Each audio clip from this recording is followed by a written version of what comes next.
everybody, and welcome to a new episode of the MinnMax Show, a place about games, friends, getting better. Hello, my name is Ben Hansen, and I'm personally thanking thee for being here. I'm joined by Jeff Markiafava. That's me. I'm joined by Sarah Podzorski. Hello. The Pods Queen herself, and I'm joined by Kelsey Lewin. Hello. Hello. Correct me if I'm wrong, community. This might be the first time we ever had these four people assembled for an episode of the MinnMax Show. That Really? can't be. I think it's it feels funky. What a wacky matchup. I know, this is straight up a wacky matchup. People don't even have to vote for it for New Show Plus. But I'm excited for this episode, by God. We have great community questions from people in the back half of the show, submitted over there on Patreon. Jeff wants to talk about a game called Shogun Showdown. And as a tease, Jeff, I went and looked at an ounce of gameplay of this game, and I said, nope. I don't think I've ever noped harder from seeing an ounce of this game, but I want you to talk about it and why you love it, by God. Then we're going to be talking about Dragon Quest III HD 2D. Dragon Quest is back, everybody. Kelsey's been playing that. I've been playing a bit as well. Rise of the Golden Idol. Rise from your golden idol. We're going to be talking about that with Sarah and Jeff and I.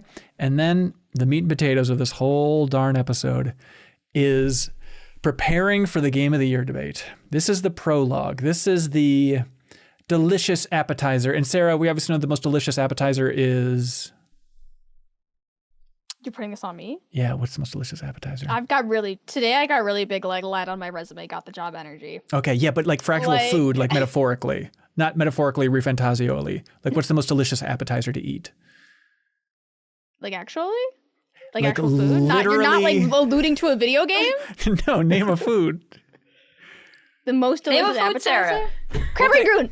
Crab Rangoon! That's a good one. This is the Crab Rangoon of the 210s. So the MinnMax Show, we will have our great Game of the Year debates. That's going to be happening kind of back half of December, rolling into the first week of January for when we go through a bunch of award categories, and then we get into the debate of the actual 210s, the top 20 games of 2024 that we're going to volley out there and then whittle down and rank and measure everybody's passion. We're in a phase now where, Kelsey, sorry for picking on you again and again, but you seem the most eager for like, it's game time, tell me what to play, because I would like to be as informed as possible going into this thing. Yeah, there's not a lot of time left, so I really want to make sure, I don't know, that I really love hearing everybody's passionate pitches at the end of the year, and it has spurred me to even play some of those games after the fact, but I would love to have at least put like 4 hours into some of these, so I at least kind of know what you're talking about. Even if I don't influence the vote, I can be like, you know, like I'm there. Yeah. I was there. I saw some of that. I am feeling optimistic about this year. Maybe I'm a fool, but like, hopefully by the end of this episode, and obviously everybody else from MinnMax is going to listen to this episode religiously over and over again. But like, I feel like by the end of this episode, I don't think we're going to have a situation for the 210s where only one person has played any game. I think we can have at least two people speaking about everything. Don't you think, Sarah? I mean, that would be so great. That would be really, really great. I mean, is the beachfront property of Final Fantasy XIV expansion making the cut this year? No. I mean, on my list, yes. On our Game of the Year list, no. Okay. What game do you think is going to leave one person solo? I think we're looking all right. Yes. You mean in terms of the 210s, the games that all get on the 210s, right? Everybody will have played. Yes, I think that's probably two people. Yeah, I think so. But only because in past years, games that only one person would play on normally don't make it on the list at all, unless you give an impassioned speech about it. And also, like, what counts? Like, I've played more. I mean, every year I play more JRPGs than everyone. So, you know, I'm not fighting for a ton of them this year, but like, I know you played 2 hours of Visions of Mana or whatever, but that doesn't count, right? Like, I at least saw it and I said, "This is better than I thought it would be." That's something, you know. That's a little boost, you know. I can be the Hulk throwing your Wolverine. That's not an analogy that works anyway, but I can lift you up onto that ledge a little bit, maybe. So this is what this episode's all about. We have everybody else who is not on this episode.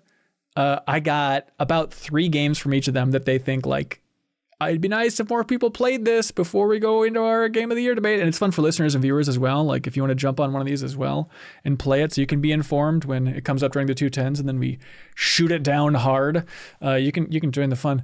Jeff, how are you feeling about the debates overall here coming up? Do you feel like you're primed and ready, locked and loaded? Yeah, I'm feeling good. I think I've got a short list of ones that I think definitely need to be on the list, but I don't feel like I'm going to have to twist too many arms to get them there. And so beyond that, I'm going into this year pretty happy. I don't have anything that's like I hate and I don't want to be on there or some like weird outlier where I'm going to be like, no, seriously, guys, it's got to be there. I'm kind of feeling the same way. It's called 1000 Times Resist, and you should play it.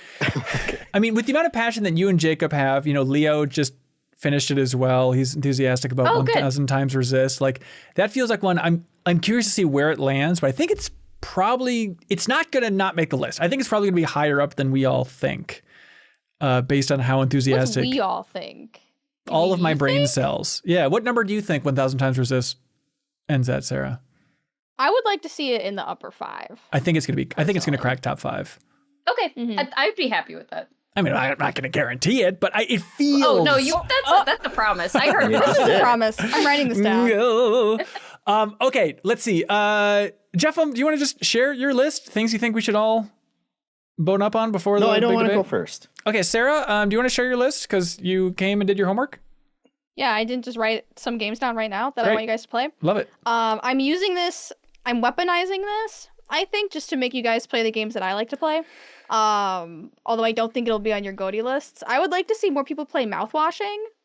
Interesting. Because I really think it's on my list to play. So yeah, it's such a what they do, like what they're able to accomplish in a video game, just artistically. I feel like, especially for like the horror genre, I just think was so cool, and I would like more people to experience it. Although it definitely comes with some content warnings before you go into it. Content warning for literally everything. Oh, great. Okay. So if you don't like that, or you're easily grossed out and stuff like that, don't play it. But yeah, definitely check it out if you haven't yet. Hold someone's hand while playing it. No, there's no like jump. There's no jump scares. It's just a gradual feeling of unease that crescendos across the entire game. I feel like I played the first half an hour and there were some light jump scares in there. Like I wouldn't say zero. There's light jump scares, but you don't have to like run away from anything. Sure. You're not like fearing for your life. Right. That's a good one. I should try and get to that. It's just like a couple hours long too, right? Mm-hmm. Yeah, that's good. You want to just keep rolling down your list, Sarah? How do you want to do this? Yeah, the other game that I would like to subject you guys to, if you haven't played it yet, is called Arctic Eggs. Oh, interesting. It's called Arctic Eggs. Another short game. Although I don't think it'll be GOTY, I think just for sheer the weirdness level of it, it's about flipping eggs on a pan to serve to people in like a war-torn country with slight Soviet vibes. Okay. And you have this pan, and you just go up to people and they'll tell you what they want on the pan, and you have to cook it for them by flipping the pan. And it gets progressively harder. They will throw like bullets on the pan that will explode your egg. Perfect. And if the egg falls off the pan, you lose and you have to start all over again.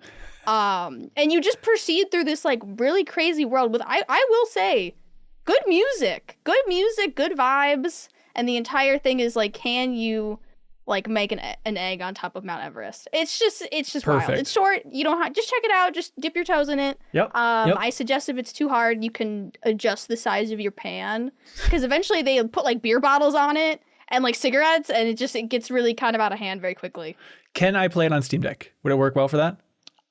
Maybe. I know it works with controller, but Okay. I found mouse was the easiest for controlling the pan. Yeah. Okay. And then what's the last one on your list, Sarah? Ooh, Infinity Nikki's coming out on December 5th. That's right. Yep. And I think you should all just play 30 minutes of it. Yep. Because I think I like gonna how it. What a vibe shift. What a vibe shift from Mouthwashing, Arctic Eggs, Infinity Nikki. I contain multitudes. Yeah. But yeah, definitely check it out. Yeah, that's going to be an interesting one. It's going to, because when we're like recording the debates and stuff, we might be like as hot as we're ever going to be on Infinity Nikki, if it's as promising as we think it is. Speak for yourself. But I mean, I'm just saying, like, all of us are going to be, it's going to be extremely fresh. For stuff that came out in March, Are you saying maybe we that forget. Infinity Nikki's going to get on the list due to recency bias? Yeah, I'm saying it's already invalid. There's an asterisk on Infinity Nikki. I think we all agree. No, that's a great one for sure. Okay, somebody, see if you can guess who. Somebody suggested we play a game called Still Wakes the Deep, which I didn't even know that this person played that game. Maybe we didn't talk about it on the podcast. Oh. Which I was gonna say it's Jacob. interesting guess. That was also going to be my guess, but I think this Because is not a surprising play for him. So No. by you saying that, is it Janet? No, That's what I would- that's my it second is choice. Jacob. I just don't remember him Oh, talking dang. about it in a big way. But this is, the first person horror game that's in, I think, like off the coast of Scotland. Maybe he did talk about it a little bit, actually. Aren't you yeah. on like an oil rig in the middle of the ocean? Yeah, that's right. I was thinking of another game. Yes, he absolutely did talk about this. And then Jacob is saying, everyone play Nine Souls, for the love of God, play Nine Souls, which is the Metroidvania 2D game. And Jacob, rest easy, buddy. I'm not great at speaking, but I did start playing Nine Souls this morning, and I agree that it does seem super cool so far. And just to be a full-on baby, like wow, gave me my bottle, is everyone's talking about how hard Nine Souls is, and like some of the bosses are like harder than Erdtree bosses and stuff.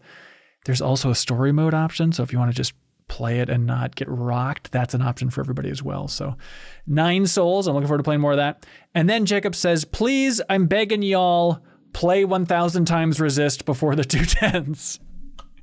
That is the top of my list too. If I have to we force All everyone played to 1000 play, times Resist? Like here? I've just I started played it. it. I need to get back to it. I haven't, but apparently I need to. So Yeah. it's like, so it's about 12, 13 hours or so. So it's not like, it's not nothing, but it's fairly breezy. I It's a lot of binged reading it. though. It's a lot It's a of little reading, hefty. but I mean, I stayed up till 4 a.m. on days when I was playing this. I binged it in like maybe 4 days. And I don't really do that very often. So it's just such a narratively interesting game in a way that, I mean, I love story-based games, and this is a story told. It's first of all like a type of story I've never seen told, and told in a way that is just so, it's hard to talk about without spoiling parts of it. So Sure. Sorry for being vague, but like it is told in such an interesting way. Another thing is like you can't be bad at it. Like it's a mostly I don't want to say like walking sim, but like it is not. It's a story There's game, not like combat. You're not gonna be bad at it. Like you're going to get all the way through it. Right. So 1000 times Resist, top of the heap. What else you got, Kelsey, that you want to assign to everybody and make sure that Jeff 100% before the 210s? I would really like, if you haven't played Helldivers 2 yet, I would like to put a little bit more time into it again. Like I would like to revisit it again before the end of the year debate. So my proposition to all of you here at MinnMax is I would love to play a couple rounds with you if you haven't played yet. Because it's not like you do not need to put more than 4 or 5 hours into this. Like you'll know if you like it pretty quickly.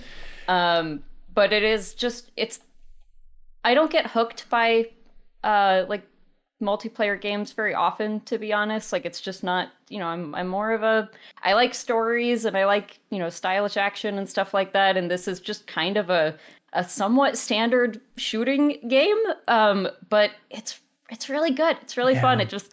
It's the correct amount of like teamwork and being able, I don't know, like it's just something that really hooked me and my friends, and I was able to put a lot of hours into it. Yep.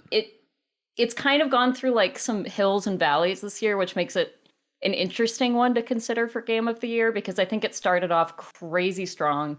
I think they made a lot of really stupid decisions kind of in the middle there, where they were like, seems like everyone's really enjoying this weapon. Let's get rid of it, or let's make it terrible. And, like things that were just like every time I got a setup I was really happy with, they're like, actually that one's terrible now. Try something else. And they seem like they've walked all of that back now, and they're like, okay, no, you can just enjoy things. It's fine.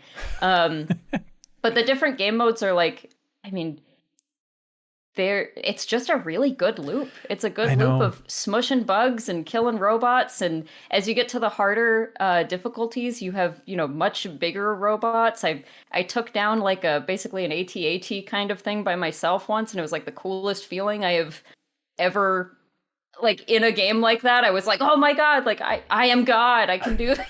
Oh my God, I am him. No, that is, it's the perfect reminder, because I liked what I played. I just have not gone back since the launch, but yeah. It came out so strong. Yep. Like, so strong. It like took over. And then I feel like it was one of those games that like disappeared. Did your friends get into it, Sarah? No, which is why I probably didn't get into it. Yeah. It's because like it seems like a better fun with friends game, and I didn't have anyone playing it, so it like kind of wasn't on my radar. Yeah, I do think it's a game that is far more fun if you have one friend at least playing with you. You don't have to have a full team of 4, but one, like if it's like you and one other person playing with 2 randoms, that's still super fun. Yep. By yourself, it's still good, but you definitely have to, like, it's, you know, it hits the same stuff that all multiplayer games do, which is that there starts being some toxic stuff. There starts being some like, you don't know what you're doing. Like, why would you run straight into that? You know, that kind of stuff. And it's a lot easier when you have at least one person you can communicate with easily. Right. Just somebody screaming at you, so like, why did you put May's ice wall there? That's such a stupid place to put the wall. Why are these who walls put everywhere? a Maze ice wall in front of a Zarya alt? Why would somebody do such a thing? It's such a weird thing to do. Just for example, if someone was toxic like some that. Toxicity. Right. That's a great reminder. Okay, Kelsey, what else you got? What should we get to? I would like everyone to play Kunitsu-Gami Path of the Goddess. Yes. Mm-hmm. Great pick. Because it's a weird one. Mm-hmm. I don't even think it's going to be in my top 4 or 5. I think it's probably in my, I don't know, top 10. But it's just a weird game that I have not played anything else like it. And I didn't know what to expect, and I didn't think I would like it as much as I did. But I think it's one of those that like you can play just a couple of the levels of, I think, and know if you're going to enjoy it. You don't have to play all the way through to get a sense of it. But yeah, it's a strange mashup of like a tactics game and like there's some action in it too, but you're basically just trying to get from one side of a level to the other while demons come out of portals, and then there's like pretty good boss fights. In there too. I had the unfortunate situation of like, I think the game is really cool, and I tried to pick it back up this weekend, and I left off on a boss fight, and I was like, oh, this is not a good way to ease back into the game. Like, I need to go back and play some missions to kind of refresh my memory of what it's like. But it is so cool. Yeah. Somebody else was screaming. See if you can guess who this was. Somebody else was screaming that we need to all make sure we play Kunitsu-Gami. They also recommended that we play Crow Country, which is another one. There's another one of mine. Yeah. I love Crow Country. That is on my list of things to get to for sure. I've been meaning to play it for way too long. And then this person also said everyone should play Lorelei and the Laser Eyes. This has got to be Kyle. It's right? Kyle. Yeah, you were right the whole time, Kelsey. It's Kyle. Lorelei and the Laser Eyes is an interesting one where I don't think, did anybody on this crew play it? The puzzle game? Okay. It's very not up my alley. Yeah. No, I heard there was math in it. You have to take notes. So. Yeah. I people taking physical notes. I'm like, not to solve puzzles, not to do math. No. Just, multiple people on our team are saying, please don't leave the two of us to defend this, please. So somebody else was screaming about Lorelei and the Laser Eyes. You'll never guess who it was. Haley. Yes. And then also Haley says that we should all make sure we play Metaphor Refantasio, Jeffem. Hey. And then Dragon's Dogma 2. Haley was also like, don't forget, make sure. Oh, really? Yeah. I didn't expect that either. Oh, wow. Yeah. I did enjoy it. Oh, wait. Are you not feeling enthusiastic about it making the 210s? It was just one of those things where it's like, the start of it was really good, and then the more you play it, it gets worse. Okay. So it kind of goes the opposite direction of where it should be going. Sure. But yeah, I don't know. I think it deserves to be remembered because it was a fun game. Okay. I could see it making like lower 10s if I had to try and predict where we're at as a group, but you never know. That's a tough one too. Whenever a game is like, oh, it starts out great and then gets worse, because I mean, if I started that today, I'm almost certainly not going to finish it before the end of the year, along with all these other games. So I might be like, wow, this game's amazing. And then, but it's not halfway through. I don't know. Well, I don't know. Yeah. I don't know how widespread that thought is, Sarah. It seems like a lot of other people didn't fall off as much. Oh, wow. Throwing Sarah under the bus. No. I'm just saying. I know. No, I think a lot of people would agree that like maybe your opinions are invalid, Sarah. No, it's not invalid. Actually, have you considered that people would disagree with you on that? I just don't know if other people on the team felt that it fell off in the second half. Not saying you're wrong, but just saying other people on the team who played it, such as Jacob. And other people played it too, right? I think other people played it. I played it, but I didn't get to know second half. So okay, it's entirely believable. I streamed a bunch of it when it came out, and I was really enjoying it. But it is such a slow game in terms of like making progress. I would stream it for like 3 hours and be like, I did a mission and a half during that somehow. It's just I'm not getting through that whole thing. Yeah. For the debates. I would love more people to play through Neva. Neva, do you remember this game? Like incredible art style from the developers of Gree, but it's short, everybody. It's like 5 hours, and I think it's quite cool where you're going through this 2D adventure with a beautiful dog creature. It's all very Miyazaki, Ghibli as you go through this thing, but just like a short, awesome game, and it has some really creative stuff in the back half, and I think the art direction just gets wilder and wilder. And so I think it's not like slam dunk, this is the best indie game of the year or anything, but it is something like I think as a group we should give it a little bit more of a due before we head into the 210s, because it is really cool.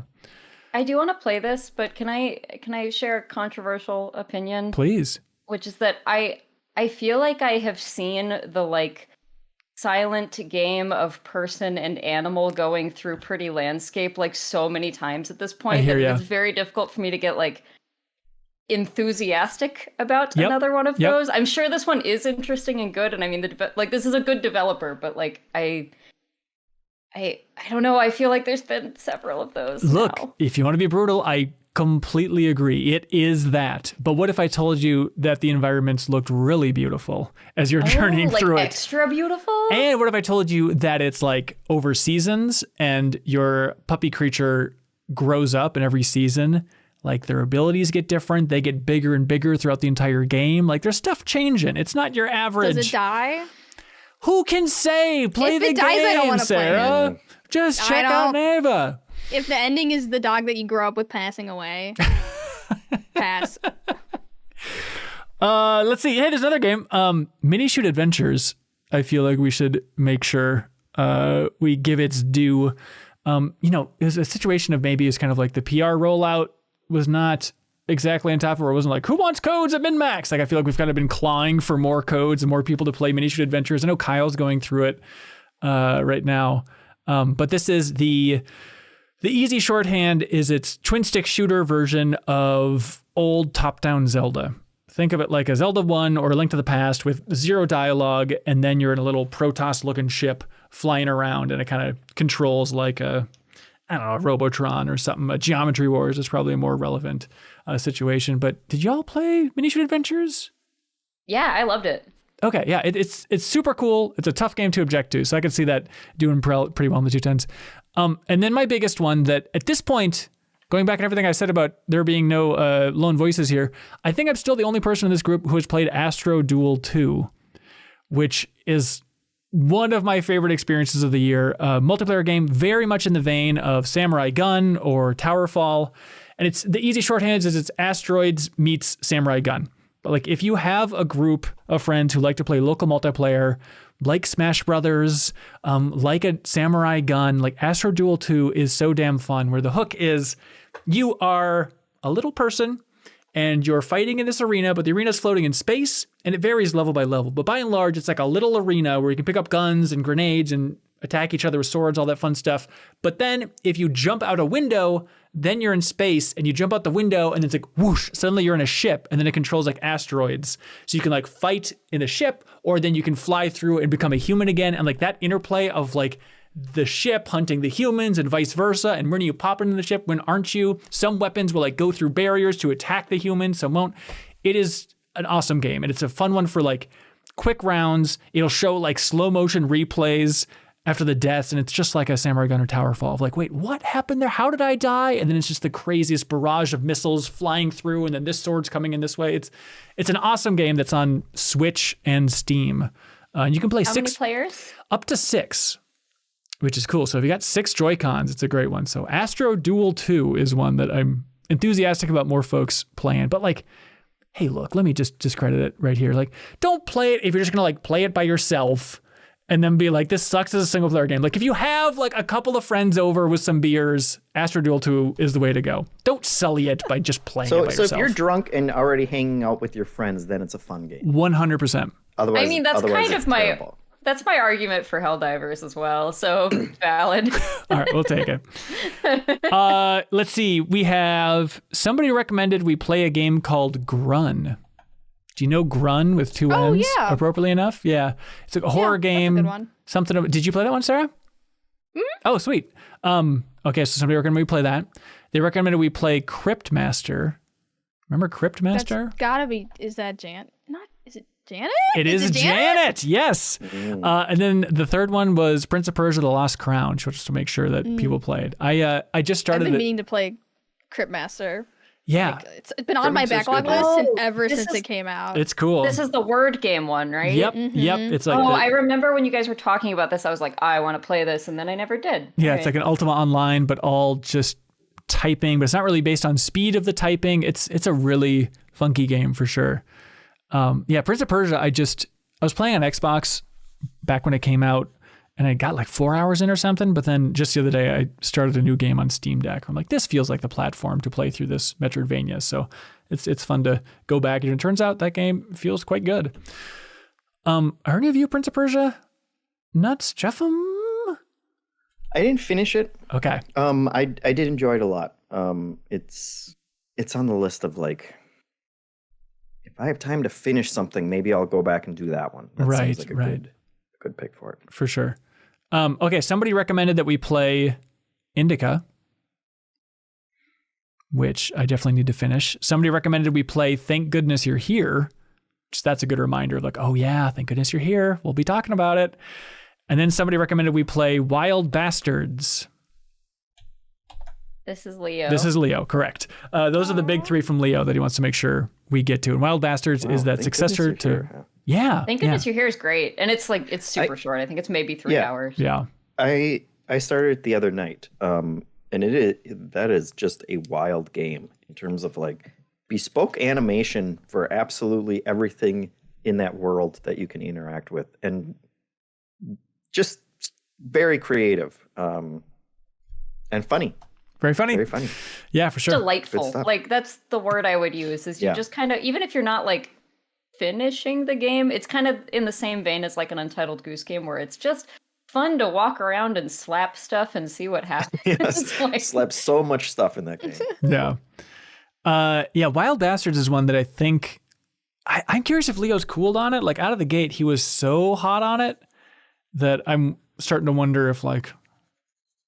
I don't know. Is this going to be one of those Hitman Freelancer things where he's pushing it so much harder than any of us expected and it's going to rock it up? But like, I think he could use some more voices for that. Like Jacob started it. Haley started it. I need to start it, but it's the roguelite first-person shooter Wild West game from the creator of Void Bastards. But I know he's super hot on that. Jeffem, what do you got? We need more games to play. We have too much time on our hands, please. Yeah, you should play Dicefolk.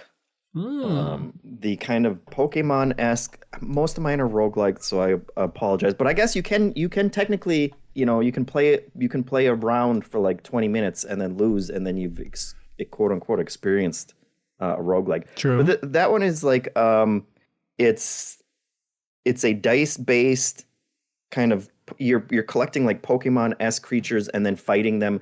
But it's really interesting for those kind of turn-based roguelikes, in the sense that you are also, like, you roll a bunch of dice for your creatures, and you also roll dice for the enemy creatures, and you're going back and forth and saying, okay, I'm going to do this one, then the enemy's going to do this one, then I'm going to do this one. And so you are like, quote unquote, min-maxing the enemy's turns as well as your own. So it's like, and when you, like, I was playing it and I thought, like, there's actually not like any AI that you're playing. Like, you're just playing against yourself, and you're just trying to make the best of both hands of dice, which is really interesting. But I really dig that one.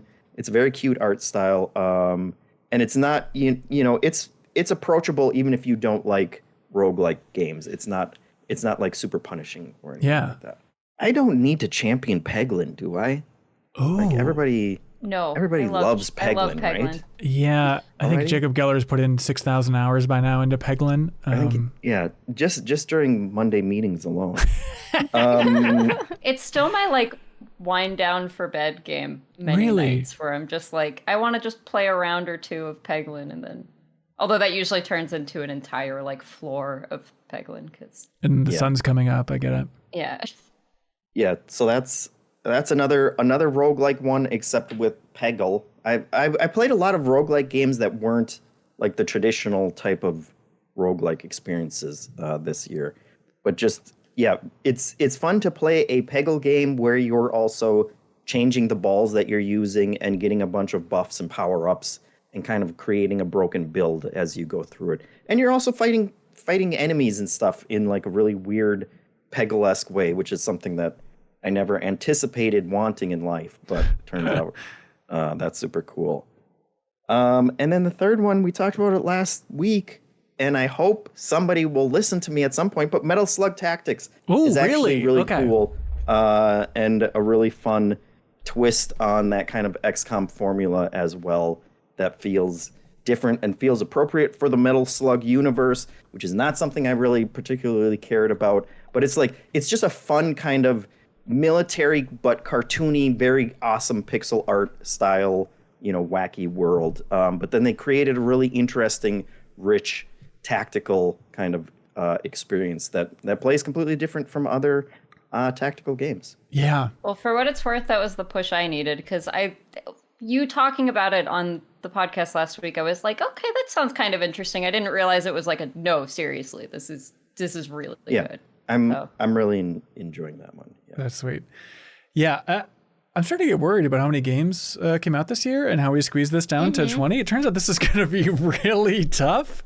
Like, I think that second 10, I think, is going to be the toughest one to nail down, because there's going to be a lot that are right on the bubble, right on the line. I feel like there's less big games this year. Like, there's like no Baldur's Gate 3, there's no Elden Ring. Like, it's like the top is kind of empty, but we've managed to fill it with all these really great like indie games that are all hyper specific to each of our personalities. It seems like there's all these like small middle indie games that I feel like are popping up that everybody really likes. I know. Yeah, it's going to be a bloodbath out there. So that's why we should all be super informed and roll credits on Metal Slug Tactics before we jump into this thing.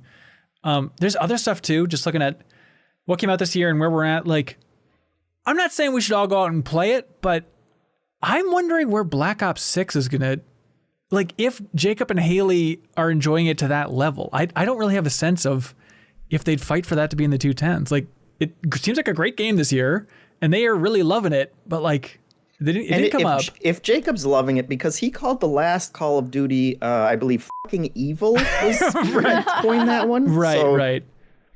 If he's been won over by that one. Yeah, there's other stuff like Pacific Drive. I feel like a couple of us really loved it. Jeff, Tactical Breach Wizards?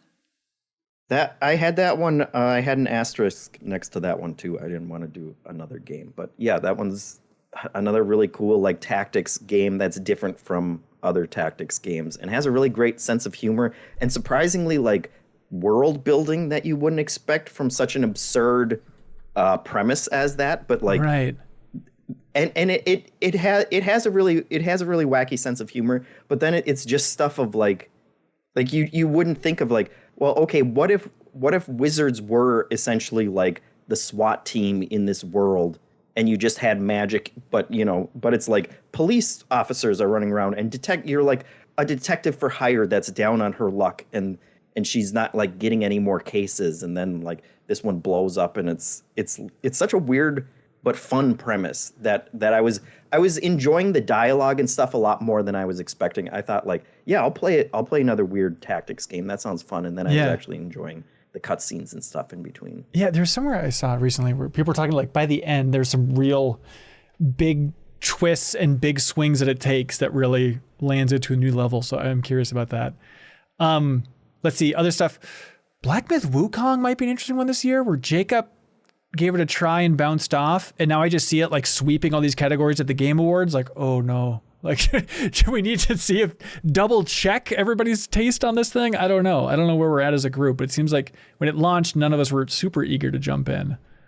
Yeah, that is a weird one, because it feels like, I mean, it's obviously sold a bazillion copies, right? But I see so few people like really outwardly championing it as like an amazing game beyond like I think people really love the graphics and everything, which is fair. But yeah, I mean, what Jacob's criticism was basically like, it's just a very linear, and you get to a boss, and then it's just a hard boss, and that's kind of but it's a little kind of the game. Boss rushy. But then I guess it opens up in a bigger way, is what Huber was saying. Which, by the way, somebody's asking backstage pass. No, Huber won't be joining us for the 210s. It'd be fun to get like an honorary mention or something from him, like we did for Jenna and Kyle last year. Is that what that was?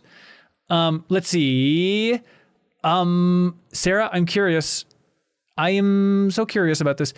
How hot are you on Another Crab's Treasure? Is that one that it's like people need to frickin' play it? Where it's like, it's really not my kind of game. Like, like the like Souls-like adventure game.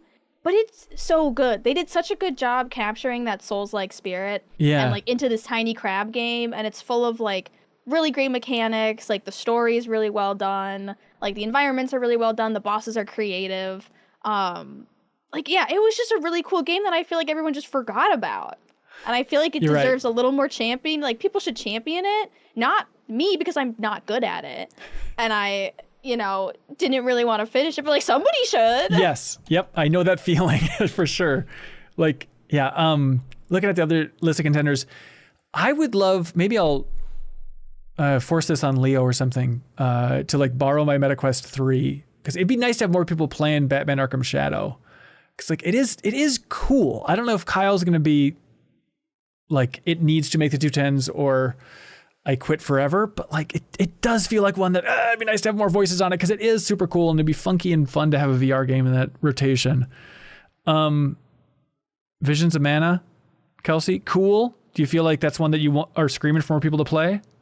I really enjoyed it. I think this is such a stacked year that I think it would be tough to argue for any position higher than like 18 on the list, you know? Like, okay. So at that point, I'm like, is it worth having you guys play at least 8 hours of a JRPG for that? I think it was so much better than I expected it to be. Totally. Story's not particularly good, but everything else about it, I mean, just the combat and the world exploration and everything was really, really fun, really fantastic. Yeah, definitely like a solid one. Unicorn Overlord kind of falls into that too. I still haven't finished it. It's a gorgeous game. It's very cool. It's also like a hard tactics game that you have to spend a lot of like brain power on, in a way that like I'm the biggest Vanillaware fan. I absolutely love all of their games. This is probably the one I've been the coolest on just because I'm like, you guys are making me use so much of my brain. Like I like tactics games. This one is like a before every fight, please, think carefully about how you want to arrange your units and everything, because if you go in before you've done that careful arranging, like, you might find out halfway through the fight that you are not prepared enough for. And thankfully they're fairly small maps. They're not like, these aren't like super long battles, which makes that part a little bit easier. But I got to a point where I had unlocked so many classes that I was just getting kind of overwhelmed when I was going into some of the fights. And it's not fun when in a tactics game you just kind of like look up the optimal, like that kind of that takes the fun out of it. So it's just stuck in this weird limbo for me where I'm finding where I'm at in the game to be a little too difficult on my brain to push forward in any way other than like look up a guide, and that just feels kind of but it's a beautiful, beautiful game. Like, their art style is incredible. Yeah.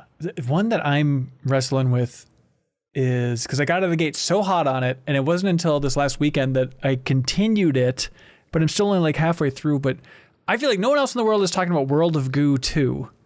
Jeff, remember that game?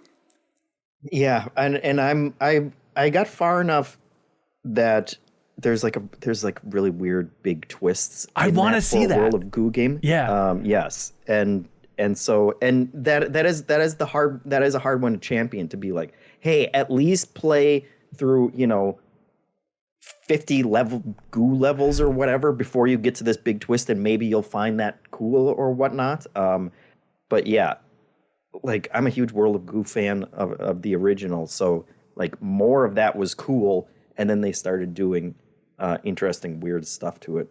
Yeah. I mean, I want to definitely finish it before the end of the year. Are you feeling like I have to go back and that's another one on the list of games that I should really try and finish. Yeah. Because it's a lot of fun. It like to some the hard part is to some extent it is more World of Goo, and like how much is the World of Goo experience going to bust open, you know, the 210s is kind of a hard proposition. Yep. So I don't know. Yeah. But it might be on my top 10. I don't know. Okay. I might get there.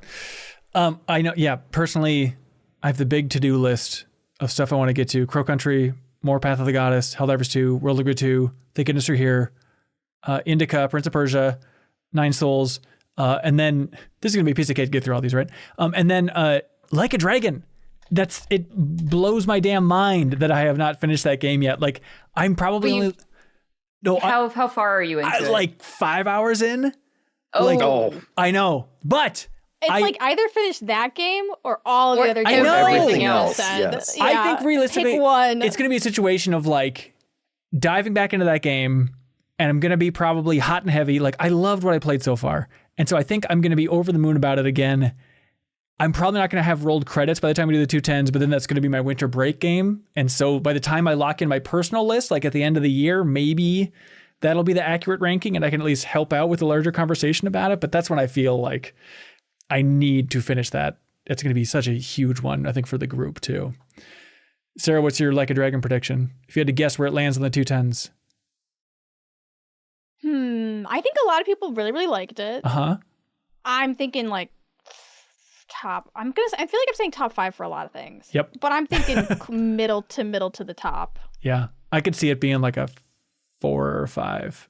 Honestly, I mean, I love that game, but I think it'll probably, I mean, it'll be in the first 10, but I don't know if it'll crack the top 5.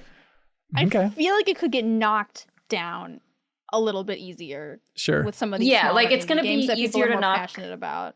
Yeah. Totally. Like no one's going to be able to knock down Balatro, at least not on my and Jeff's watch. But that one could probably get knocked down a couple. Yeah, I think it's going to be like a bargainer. You know, the ones that always get kind of bargained. Yep. I think it'll be a bargainer chip for some People are gonna people. sell Like, that okay, either you can have this or you can have Balatro, but you can't have both. No, a bargainer. Yeah, it's an interesting bit of insight because, you know, we submitted our picks for the nominations for the Game Awards, and we can't say what we submitted for the Game Awards nominations, but we're on that jury pool, right? And so we can only submit one form, and so I have everybody from MinnMax like send me their picks for the nominations, and then I kind of hive mind it. Wait, so you're just collecting insider info on us? It is, yeah. So I know roughly where everybody's at, and I'm not tipping any hands, but it was a little bit like for Game of the Year, I was like, oh, okay. Like I think it's leaning a direction more than I expected. So I think it's going to be interesting to see. Well, hey, again, stay tuned for the 210s coming up back half of December and first week of January. We won't be skipping a week for podcast releases over the holidays. We'll be pre-recording those. So we'll be sipping Mai Tais on the beach, probably all of us together, undoubtedly. But the podcast will keep rolling out like normal for everybody there. Hey, Jeff, do you know who's helpful for supporting the podcast? No, please tell me. That's right, Jeff. It's MeUndies. Sarah, you know how you like overhauled my entire wardrobe not too long ago and revolutionized the way... Let's not like oversell that. We bought like maybe 5 pieces of new clothing. Yeah, but then you inspired me to buy more clothing in the vein of the clothing that you bought me. So the point is, it was a complete overhaul. I feel like a new person. Yet there is one wrinkle that we overlooked, and I'm not asking you to look at it, but I don't want to know how old your underwear are. Oh, you would have been horrified. Very clean, but definitely holes in it. Definitely holes in the underwear level. That is where MeUndies comes in. And I'm sure people out there, you have some underwear you're not proud of. That's old. Here's the thing, MeUndies. I buy new underwear. Okay, all right. Jeff, how many holes are in your underwear, buddy? Sign me up, please. Tell me more about these MeUndies. Yeah, his underwear are more holes than man. So MeUndies. I never knew underwear could be like a point of pride, comfortable, lovely, smooth, high quality. Genuinely, MeUndies has been a game changer. And if you guys want a story that's too much information, but not too much information, let me tell you a tale from my life. Where the other day, I went into the doctor to get a mole looked at that was on my upper thigh, you guys. And I had deafen myself. Yeah, okay. And I had to think genuinely. I have a mute button, but not a deafen button. But I had to think about like, oh, this is a day where strangers are going to see me in my underwear. As a married man, this does not come up too often. And I said, aha, 'tis a day for MeUndies. I will look cool as they search my leg for a mole in a cool way. Genuinely, every doctor, they like lowered their sunglasses and they said, Vavoom, what underwear are these? Forget the moles, look at these cool underwear. Yeah, doctors should not have sunglasses on. It doesn't help for exams. The point is MeUndies, everybody. They got style for everyone, versatile loungewear, unmatched comfort, and they're responsibly sourced. You can kick off lounge season with MeUndies and get 20% off your first order plus free shipping. MeUndies.com/MinnMax. Enter the promo code MinnMax. That's MeUndies.com/MinnMax. Code MinnMax for 20% off plus free shipping. MeUndies, comfort from the outside in. Jeff, I'm genuinely, if you were wearing a pair of MeUndies, your life would be 40% better, I swear to God. Wow. Okay, cool. Hey, check this out. More games. Rise of the Golden Idol. Sarah, I feel like with the last game a couple years ago, Case of the Golden Idol, it was one that came in late, where it was like 2 10s, and you're like, actually, this game rules, we need to get it on. And now we feel prepared for it. This is a new game that is puzzle, crime solving. If you like Obra Dinn, you'd like this, trying to piece together what's going on in this mysterious world. Is there a better way to describe it than that? I would say it's more of like a point and click style game. You don't really have to navigate physically around very much. So Right. it's like you are presented with a scene, a scenario that you will enter. You don't have to play the Case of the Golden Idol. However, I feel like playing that will help a little bit. Like you'll know kind of what's going on. You'll be like, we've seen this before. Oh, like usually you mechanics get wise or like presented- story stuff? Story stuff or mechanics wise? Okay. It's a continuation of, it's like you go way into the future. Case of the Golden Idol is kind of more in the past. And this is more set in like the 70s or whatever? 60s, 70s Yeah. in that area. But you're presented with a scenario. Usually it's like of something horrible, like a murder has occurred, and you can navigate it to find different clue words. You'll go and you'll click on everything and you'll discover all these words, and then they'll present you with a series of like mini puzzles, like putting names to faces, or like assigning different people to different rooms, like what is what. And then you don't have to do that, but it helps you solve the scenario card. So at the very end, you'll have this card and it'll be like blank did blankety blank blank with the blank blank. Right. And then you use the words that you found to kind of describe the scenario that occurred, which is usually, like a murder. But if you're someone like me who is constantly like guessing the plots of things before they happen, like if you're the kind of person where like if you're watching a movie or reading a book and you are like, that's the bad guy, like 10 minutes in, I think this is definitely the game for you, because I love to be rewarded for my snap judgments of things. Right. And I feel like this game does a really good job letting you just say like, don't tell me, I can figure it out.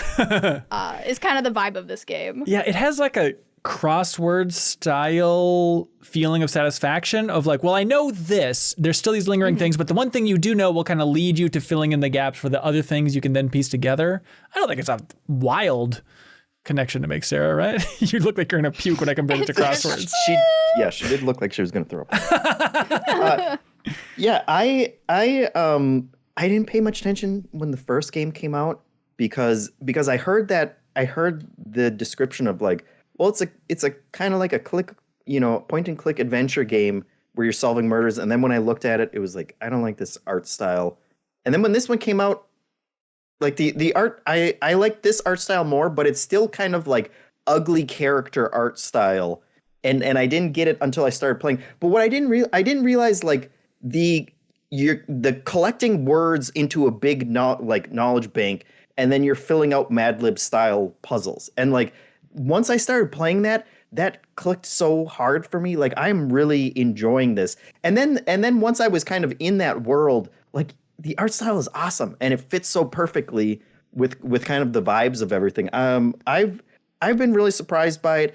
I even, I'm like, I don't know, like 4 cases or like, like 4 murders in, or, mysteries in or whatever. And like, I'm surprised by how much they're kind of like changing up that formula, even though it is every time like, okay, click on a bunch of stuff, get a bunch of words, and then like figure out how to slot them in. Like they're changing it up in really interesting ways. And it's growing exponentially how difficult it is to solve some of these things in a way that like is really fun and really interesting. I'll spend like half an hour on a case and then be like, okay, I have to go to bed, but maybe I'll just look at what the next one is.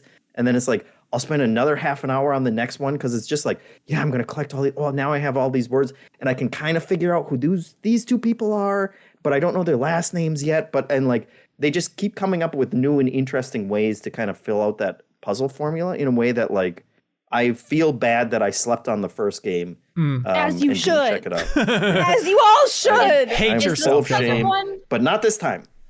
Is this another like need to play before the end of the year? I would have brought it up in my picks if I knew we weren't just about to talk about it right now. Yeah, it's just so long, you guys. Sorry. Just pick the half that you want to. Don't be overwhelmed by the quantity. Just trying to narrow it down a little bit. If everyone picks half, then we're golden. Yeah, I'm curious because like I played the first couple of cases here. It didn't feel like a great Steam Deck game. Not that everything needs to be, but it's like the interface, like you could really use a mouse and keyboard for this thing. It's out on everything and has controller support, but it feels made for a mouse and keyboard. I mean, I am playing it on Steam Deck, which you're still like mousing around on it. Like the one part that's a little clumsy is you open up a series of different windows where it's like, here's my suspect window, here's my word window. Sometimes you'll click into something, you'll like zoom in on part of a scene, and then when you click that, an additional window will open. And sometimes it's like, I have 4 windows up, it's way too much for this tiny, little Steam screen. But they have a nice little eye toggle at the bottom that will like close everything temporarily, all the windows that you have open, and then open them up and stuff. So it hasn't like ruined the experience for me, and I've still like when I go back to it, like every night I'm like, I want to play more of that, and I don't then feel like, oh, but it's such a pain to play on the Steam Deck or anything. Yeah. Does it feel like there's smarter puzzles, better puzzles than the first one, Sarah? They're kind of learning a lot of lessons from that first game and the DLC, which they had a ton of, right? Yeah, I think so. I think although it still maintains that original formula, which I love very much, they have gotten a little more creative on like the sub puzzles. Like Jeffrey was saying, like every single scenario, it's not just like, okay, who is this person and what is this room? There's one where you're at like a drive-in movie and everybody's dressed as different sci-fi characters, and you need to list out what each of the sci-fi characters are, but they're just like, oh, I'm looking forward to seeing the Blorgons, and you're like, okay, which one of these is a Blorgon? Like so it's like the things that you have to solve are very, very interesting. And yeah, the window thing's like a big quality of life. So I think it's like some of it is just, are you organizing things correctly? Right. Because they kind of let you move the windows around and you need to kind of see the entire picture. But what I think is just so crazy is like whenever I get frustrated and I like hit that escape button and I'm like, okay, like I really don't want a hint. They have these like rules, and one of them is like, are you like, do you have a misconception about this scenario? Like, have you gone through everything you know and like really decided if this is true? And I feel like 80% of the time it's just one little thing I misrepresented or I didn't quite understand. And it's crazy how that one little thing just threw off the entire scenario. And then it's just like a big, like, oh my God moment. Yeah. They have a really smart thing where like, once you fill it in, it'll tell if you got it right, or it will tell you if you got it wrong, or it will tell you if you got 2 or less wrong. Right. Which is like the yellow zone. And that's such an interesting thing to like some of my favorite moments in this game paradoxically have been like, I fill everything out and I get down to like, there's 2 or fewer things wrong. And then I just sit there, like Sarah was talking, being like, wait, what am I not understanding about this? And like, there was one, I think it was the movie one, Sarah, where I was like, I looked through that so many times and like looked through every single one. I was like, no, that has to be right. That has to be right. Like what could I possibly be getting wrong about this? And then when you figure that out, it is really satisfying. It's also really satisfying in the sense of like you said, if you like guessing the plots of films, but also if you like mystery films, but sometimes end up confused by them. Like this does such a good job of, by its very nature, like you have to figure everything out, but then they explain it all so well. And there's like an overarching, like mystery that you're getting little bits and pieces of. But I've never felt like so tuned in and like I know what's going on in a mystery game before, where it's like, yeah, every character, like every plot point because they like, because you worked through it, and then they do a great job when you go back of like giving you a summary of exactly everything that happened. So it's like, it's very satisfying to be working on this. It's almost like, like the detective board where you have all these pins, like pins and string everywhere, and it's a huge mess. But then like getting to a perfect version of that where everything makes sense is like what you're building to. And it's kind of just built into the formula of this game that you'll get there, which is super satisfying. It seems cool. Yeah, Color Gray Games is the name of the developer for now. I mean, Sarah, are you just happy like every 2 years they release one of these and it's like, all right, mission accomplished. This is just good gaming. Well, I wasn't expecting them to release another one because Yeah. I feel like the first one didn't gain as much traction. When it first came out, I felt like I was the only one trying to like champion it and be like, okay, you guys like need to try this game. It's a really good puzzle game. And then this year, everyone's talking about it. And I'm like, oh my gosh, it's happening. It's happening. The slow burn lit people on fire. Yeah, totally. It's paying off. Rise of the Golden Idol is that thing. It is out, on absolutely everything at this point. Kelsey. Yes. Kelsey, have you played Dragon Quest III HD 2D by chance? I have. I have been playing this a bit. And boy, okay, so I want to talk about Dragon Quest III as a concept first, please, because so this is a one of those HD 2D remakes. Although it's not quite Octopath Traveler. It's more like PS2 graphics plus HD plus pixels. It's they brought like the pixel art sprites into 3D worlds. I saw somebody compare it to like the Star Ocean 2 remake, which it kind of it looks like Dragon Quest 3 brought into the art style of a Star Ocean, strangely enough. Yeah. Totally. And I think it's nice, but it's not.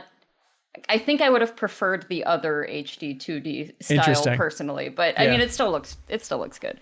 So, I mean, Dragon Quest 3 is like it's a museum piece of a JRPG. It is like one of the most successful RPGs of all time. It was the biggest deal ever in Japan when it released. I mean, like 300 students were arrested for truancy for like skipping school to go play this game, and it caused Enix to start releasing Dragon Quests on weekends. Like, this is a huge game that was just foundational for the JRPG genre, at least in Japan. Those kids are still locked up, by the way. They don't get to see the release of the HD 2D version. They never let them out. It's crazy.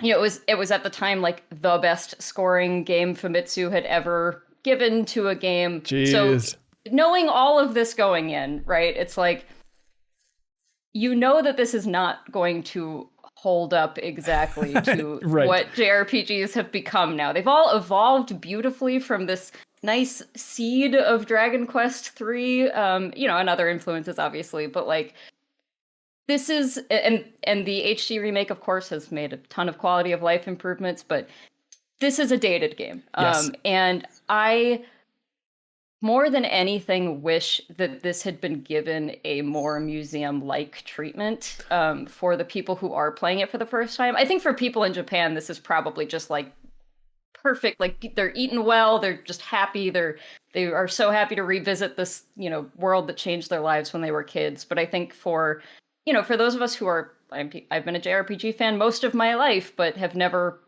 played Dragon Quest III.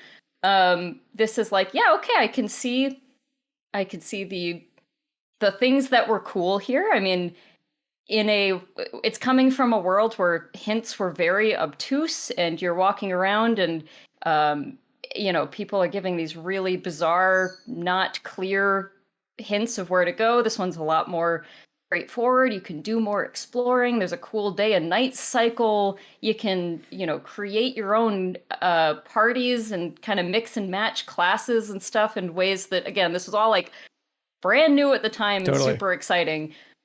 But it's all been done better now, So it's just kind of walking from place to place. You talk to the townspeople to learn what you need to do. There's a lot of good quality of life stuff now. You can actually toggle on like a destination marker to be like, this is what they're talking about. That's so right huge. You That's just go so there. huge. And my favorite thing too that they added too is, you talk about objectives and stuff like that, and talking to people, like they have that whole system where as you're talking to a character, right after you're done talking to a character, you can just hit start and it commits the dialogue to memory. And then there's a whole section in the menu called recall where you can see like, what did that priest say again? Is that where I'm supposed to be going? And you can go and just check from the menu the last conversation you had with any of these NPCs, which is a super awesome system.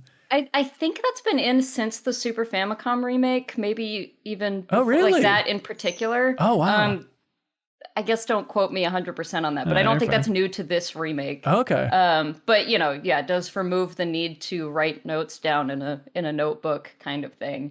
And this game also starts very, like, as someone who has just, again, never played this one, it's very funny the way it starts. So you have a like personality system basically that kind of determines the growth of your stats. And so the game starts out by asking you a bunch of like personal questions, and then it drops you on a path that's like, there's a sign that says like, go to the left. And I've played a million JRPGs. You know what that means. It means go to the right and get the treasure chest on the other side and then go to the left. Mm-hmm. And so doing that made me fall through a hole, and then the game called me a narcissist, and I was not expecting that. What profile did you get? Do you remember? Because like I did the question thing, and it was like same that like Blooded Easy Allies got, whereas like I answered the questions fairly, and at the end it's like you're a lone wolf and you're gonna die alone. You're gonna look back in your life and regret not talking to people. I'm like, I said I liked people. What are you coming at me with this? What are you talking about? Ben loves to talk to people a little too much. I agree. Yeah, mine said I was basically a lovable narcissist. Like people still like you for some reason, even though you're a huge jerk. I don't know. Like you got enough charisma to carry you. I thought I answered again very normally, like, but well, the weird thing too is, so I did that quiz, and then it dropped me into like a saloon, and there was a dancer dancing on the stage, and everyone's like, "Va va voom, look at her go!" Like one of those good classic gaming sequences. And so there's one guy in the crowd. He's like, "That's my fiance. We're getting married. This is gonna be great." And then I went up on stage and talked to the dancer, and she's like, "Hey, I know this is weird, but I'm engaged to that guy, but I actually don't want to marry him after all. Can you go tell him that I don't want to marry him?" It's like, what is this opening to an RPG? This is bizarre.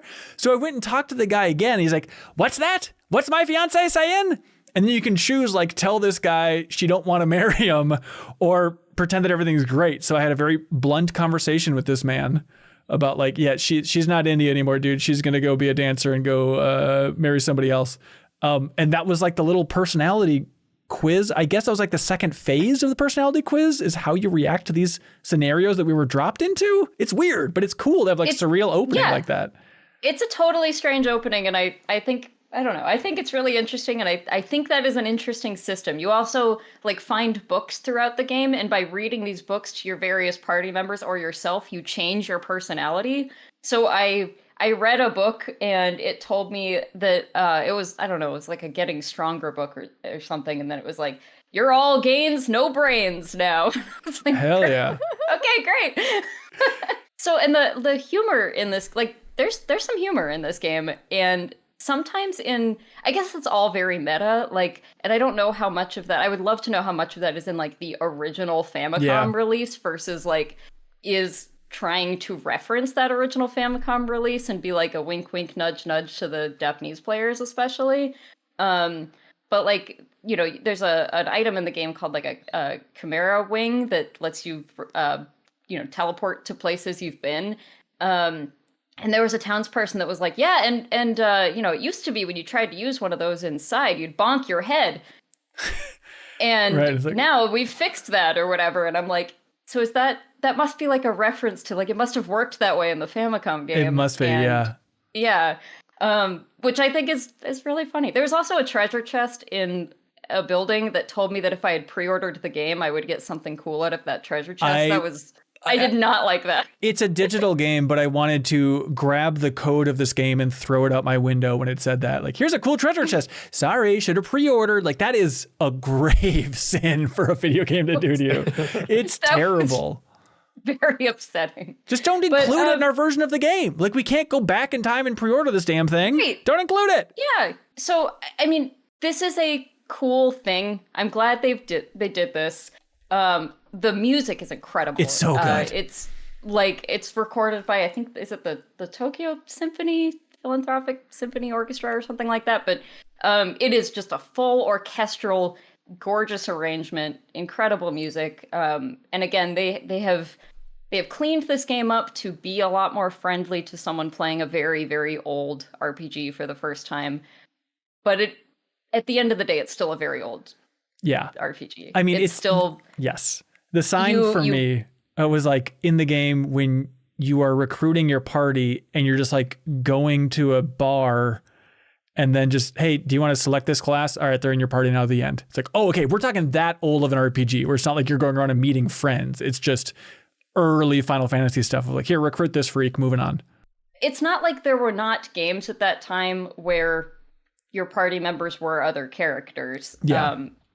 It's just, I think they really wanted to, like, for this game, they were really, and again, this is all new at the time, was a, like, no, you can really customize your, whatever you want. You can name them, you can customize them, you can, later on in the game, I haven't gotten quite this far yet, but later on in the game, you can, like, have them keep the stuff they've learned from their class and change their class and kind of, like, start them over from not quite zero, but from, like, it kind of pushes your progress back, but now you have like a cool dual class party member. And like, again, this was all brand new at the time and very cool. Yeah. And it's just, we have games that do plenty of that now. So my wish for this game is that it had just been treated more like it was the museum piece that it is. Like if there was just other cool, context created. Because I like, through playing this, I was like, how much do I know about Dragon Quest III? Like, should I go look up some more of this stuff and like why this was this the first time this was done, or the first,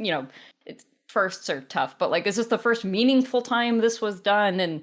And learning all of that stuff to help me appreciate it more. But I think that should be given to you in the game in some way. I think you want the digital eclipse Dragon Quest III. Well, yeah. I mean, ideally, I would love the digital eclipse treatment, but like, if not that, something, some kind of like play through this intro and hear some people talking about what made this game interesting and like how big of a hit it was and stuff like that. I hear you. I have that same situation of like, oh, they really smoothed out this old ass game in a bunch of really smart ways. And it's a much bigger production than I thought it would be. When I see HE2D of Dragon Quest III, I think I got that. But then jumping in, it's like, oh no, this is a lot of work they put into this. And it's really cool that they're giving this game its due like this. At the same time, like, no universe I want to spend my time playing this in 2024. There's too much else to get to, sadly. 30-40 hour game, like it's still a pretty long game of mostly you walk around, some slimes show up, you whack them with swords or, fire spells or whatever. Right. And you like, it's just not, it doesn't hold up in the same way newer ones do. And I really, truly mean no shade to this. And I think this is probably really, really, really cool for people who grew up with the original, or even grew up with like the Game Boy version or something like that.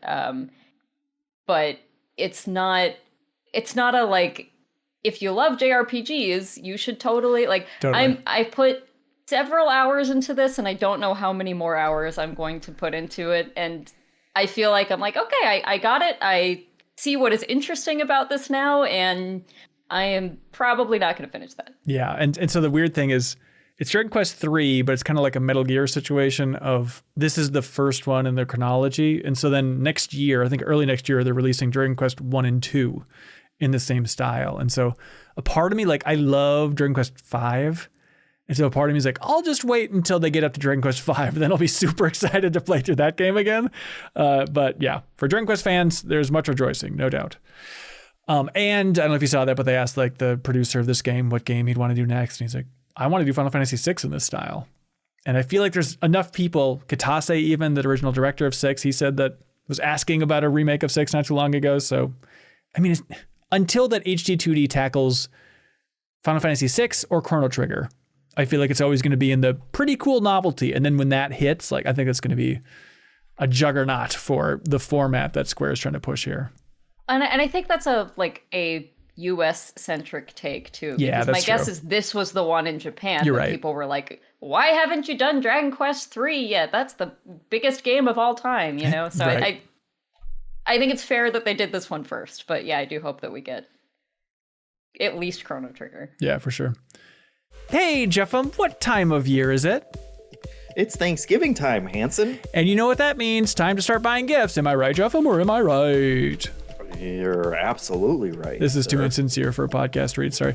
Hey, the good thing is Uncommon Goods is supporting this episode of the podcast. We thank them for jumping in. Uncommon Goods, everybody. They want you to spark something uncommon this holiday with just the right gift from Uncommon Goods. We told the story a couple episodes ago, but they were giving out some gift cards to people in the MinnMax crew so we could go shopping, and it was like... Jeffem, what's that? It's Jingle All the Way scene with everybody from MinnMax jumping, trying to get that code so they could get a cool Uncommon Goods gift card, because genuinely cool stuff on their site. Sarah, you very astutely compared it to like, it's Sky Mall. It's cool Sky Mall stuff on a website. And it turns out that's great novelty gifts. But I not, have oh, yeah. update to this story of the Uncommon Goods saga from us. I did buy a couple of Christmas gifts already, but I had to use one of them last night, which was a little like pocket solar light thing that it's tiny, it folds up tiny, and then it goes into like a cube. Our power went out last night, and I was like, early Christmas gift time, and brought that out for my partner, and then we read by the light of this little cube that I got on Uncommon Goods. Thank you, Uncommon Goods. Otherwise, they'd still be stuck in the dark, and they'd be so much less well-informed. Yeah, I got another... I have like a whole air plants collection along my wall now that all came from Uncommon Goods. And they genuinely, when I bought the second batch of air plants, they also included a note, because these are all from actual creators out there. They included a note like, thanks so much, Ben, for ordering more air plants. And I was like, whoa. Air plant courtesy. This is sweet. And then I have that backgammon board that I got from Uncommon Goods that's like hanging on my wall upstairs. Like they have transformed our house. So Uncommon Goods, everybody. When you shop at Uncommon Goods, you're supporting artists and small independent businesses. Many of their handcrafted products are made in small batches. So shop now before they sell out this holiday season. Uncommon Goods, everybody, from holiday hosts and hostess gifts to the coolest finds for kids to hits for everyone, from book lovers to diehard sports fans. Uncommon Goods has something for everyone. Absolutely true. Check it out. You'll find something cool. You can get 15% off your next gift. Go to uncommongoods.com/MinnMax. That's uncommongoods.com/MinnMax for 15% off. Don't miss out on this limited time offer. Uncommon Goods. We are out of the ordinary, Jeffem, aren't we? Absolutely. Okay. Hey, Jeffem. You ready? Yeah. Time to shine, baby. Shogun Showdown. Deck-based roguelite game. Is that what we're working with here? Kind of. Okay. But I don't fault you for not knowing, since you noped out of it immediately. Well, I a just game saw... that's overwhelmingly positive. That on normally Steam. is my Both kryptonite. recent reviews and all-time reviews, I'll have you. Look, if there's any roguelike on Steam, people are going to review it overwhelmingly positive. They're gaga for this stuff. I just saw a bunch of cards with numbers, and I said, I'm not smart enough for this. Prove me wrong, Jeffem. There's no cards in the game, so you're wrong immediately. Well, they were squares.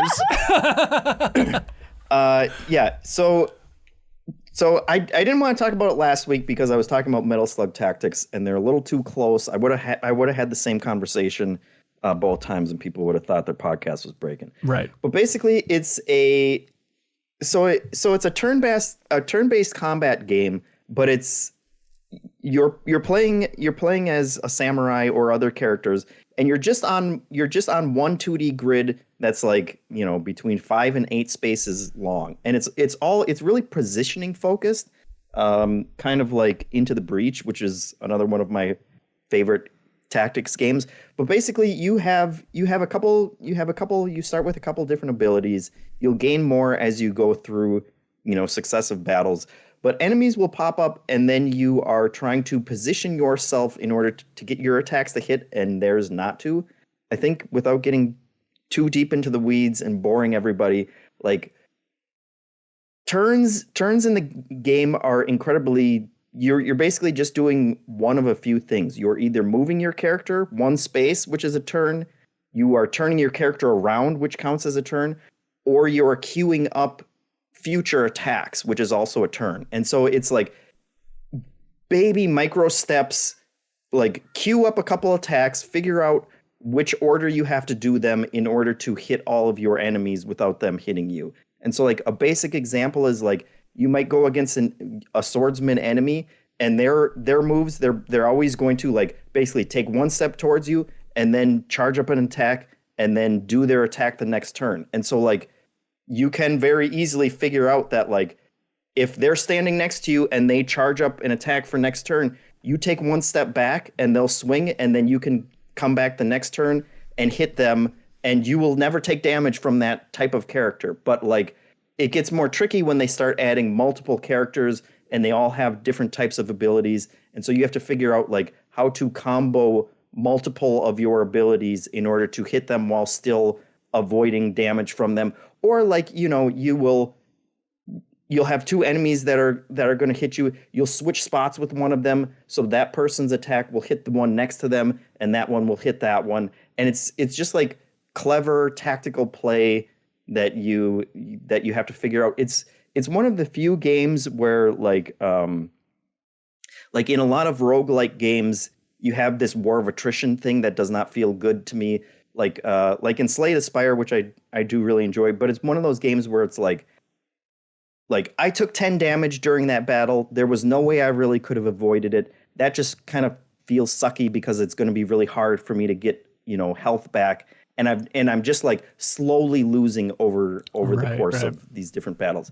Here, like I can't say for sure, but I feel like you could get through, like if you're able to puzzle it out in your mind, all the different moves, like you can get through every battle without taking any damage. And it's just up to you to like figure out like this very rich, but still like still pretty simple like tactics because you're only doing one little thing at a time. Like you just have to figure out the right order to pull these moves off, and you will get through it without taking any damage, and then you'll go on to the next one.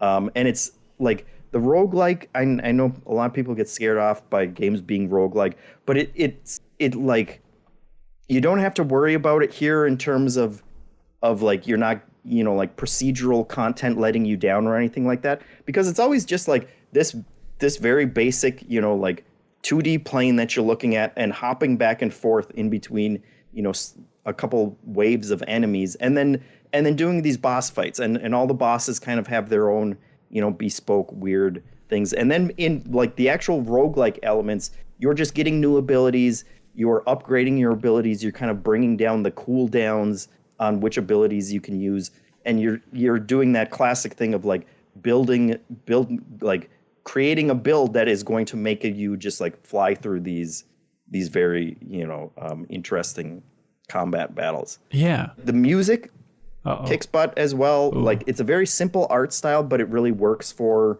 what you're doing in it, and I've just been like really impressed by it. I don't actually blame you for looking at it and being like, whatever, a million of these come out all the time, but like this one was a recommendation from the chat when I was streaming something else, and I'm really happy that I checked it out, because it is super cool. Damn good. I mean, locked into your top 10, you feel like? I'm trying to get a sense this is another game that I had an asterisk by that I would have brought up. I feel bad, like I don't want to force anybody to play all these roguelikes that they're probably not going to like.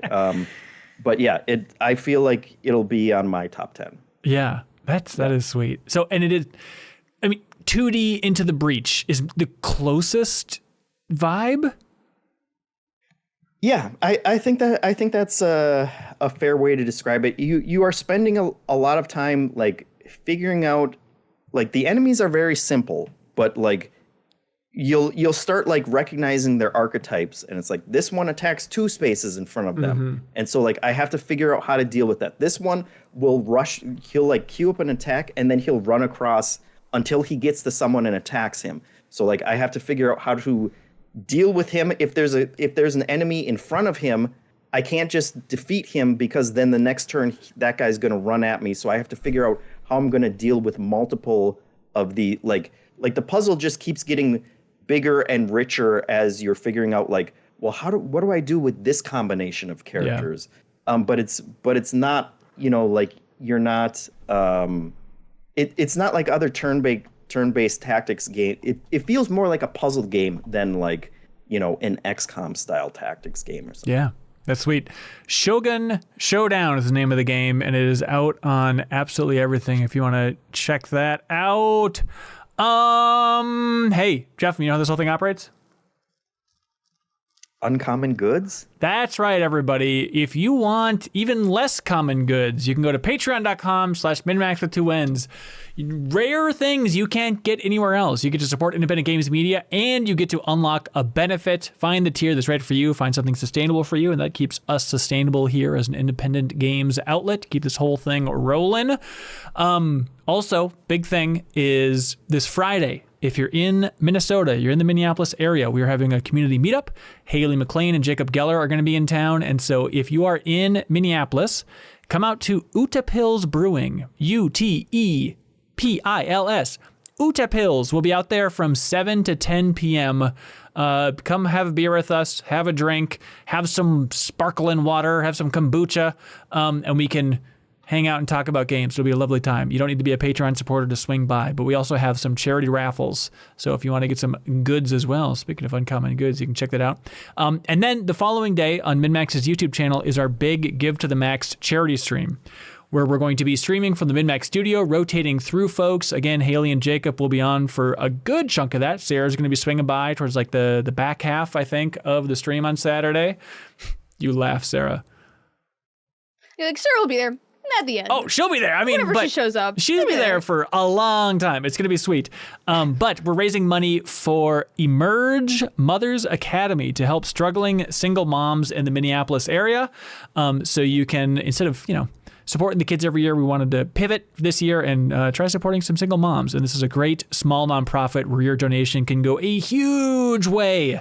So we greatly appreciate that. The donation link is bit.ly/maxmoms. bit.ly/maxmoms. Get your mind out of the gutter, Jeff. This is a cool, classy way to donate. So again, on MinnMax's YouTube channel, we're going to have a ton of charity auctions. If you want to get, you know, Final Fantasy VII Rebirth stuff signed by the cast and the game's director and the game's producer, something that no other object that I've ever seen has all of their autographs together, because they were in that location only for one thing during the preview event, and I was the only one collecting all their autographs for a dorky charity auction, so you can get that. We have a BMX bike that is a promotional bike that Rockstar sent out to promote San Andreas. This thing is 20 years old, an incredibly rare thing, and it is in tip-top shape. And so I'm really curious to see what that auction item goes for. My dad is donating another cribbage board that he made, so that'll be a charity auction item. It's a cribbage made by my daddy, but they look cool. If they sucked, I wouldn't put them in there for a charity auction, but I do think they're great. So you can check that all out on MinnMax's YouTube channel. Tune in. We got a ton of stuff rolling over there. You can check out our Patreon page as well. There's a public post that has a rundown of all the auction items and what time we're auctioning them off and all that fun stuff. Jeff, am you looking forward to it? Yeah. Sweet. Do you want to... Oh, yeah, we're going to play UFO 50 multiplayer stuff. Leo has been screaming about wanting to play Waldorf's Journey with you multiplayer-wise. We gotta play Waldorf's multiplayer. Let's go meet Waldorf together. That's one for the people should play before the 210s. UFO 50 or Waldorf's Journey? UFO 50 in particular, but I don't... Yeah, I didn't say it because it's... I still have probably played like 25 of the 50 games at this point. Yeah, it's still so good. Yeah, I think Leo mentioned that, like UFO 50, unless that's so obvious, but maybe there are people in our group that haven't checked it out yet, but I think it's so damn cool. I think it's going to be a biggie on the list this year. Thank you to people like, and specifically, I'm 8-Bit for supporting MinnMax here. They want you to know about the Cuphead show. They have the vinyl soundtrack for the Cuphead show. Check it out at I'm 8-Bit's wonderful online store. The music from the show packed into this sweet vinyl. The art is fantastic.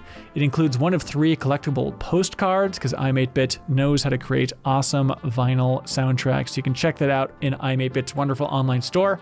And if you're looking for a cool gift for a dork in your life, or if you yourself like dorky stuff, you can do no better than the store that can be found at im8bit.com. A ton of amazing stuff in there. I promise if you like video games even a little bit, if you go to I'm 8-Bit's wonderful online store, you will say, my God, where has this been all my life? There is such cool stuff beyond vinyls. They have great physical editions of games, plushies, collectibles, a ton of fun stuff in there. And you can use the promo code Cornbread Chaos.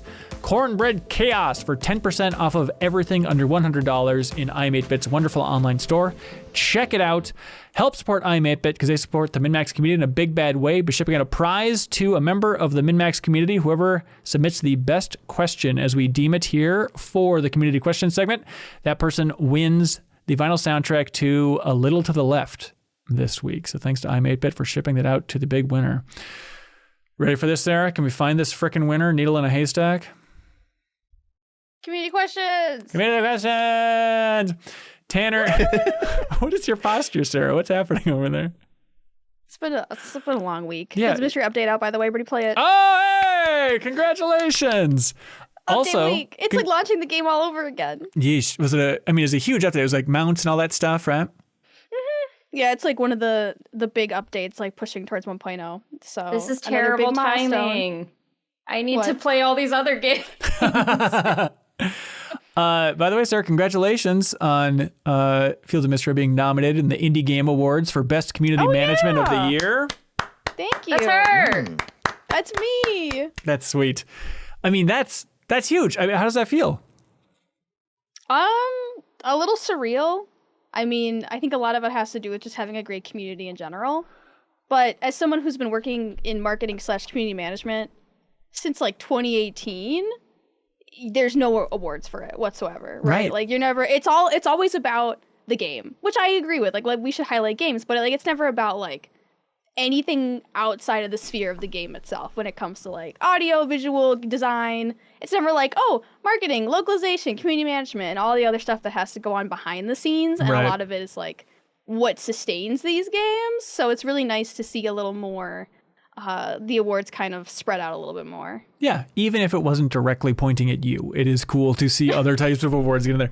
Yeah, it's nice to have this kind of award. Absolutely. And like that looks, I mean, not again that it's all about you, but like it's fun to have that on the resume, like nominated for this big award. Like that, Yeah. that makes a difference, I think, you know? How invested are you in winning this thing?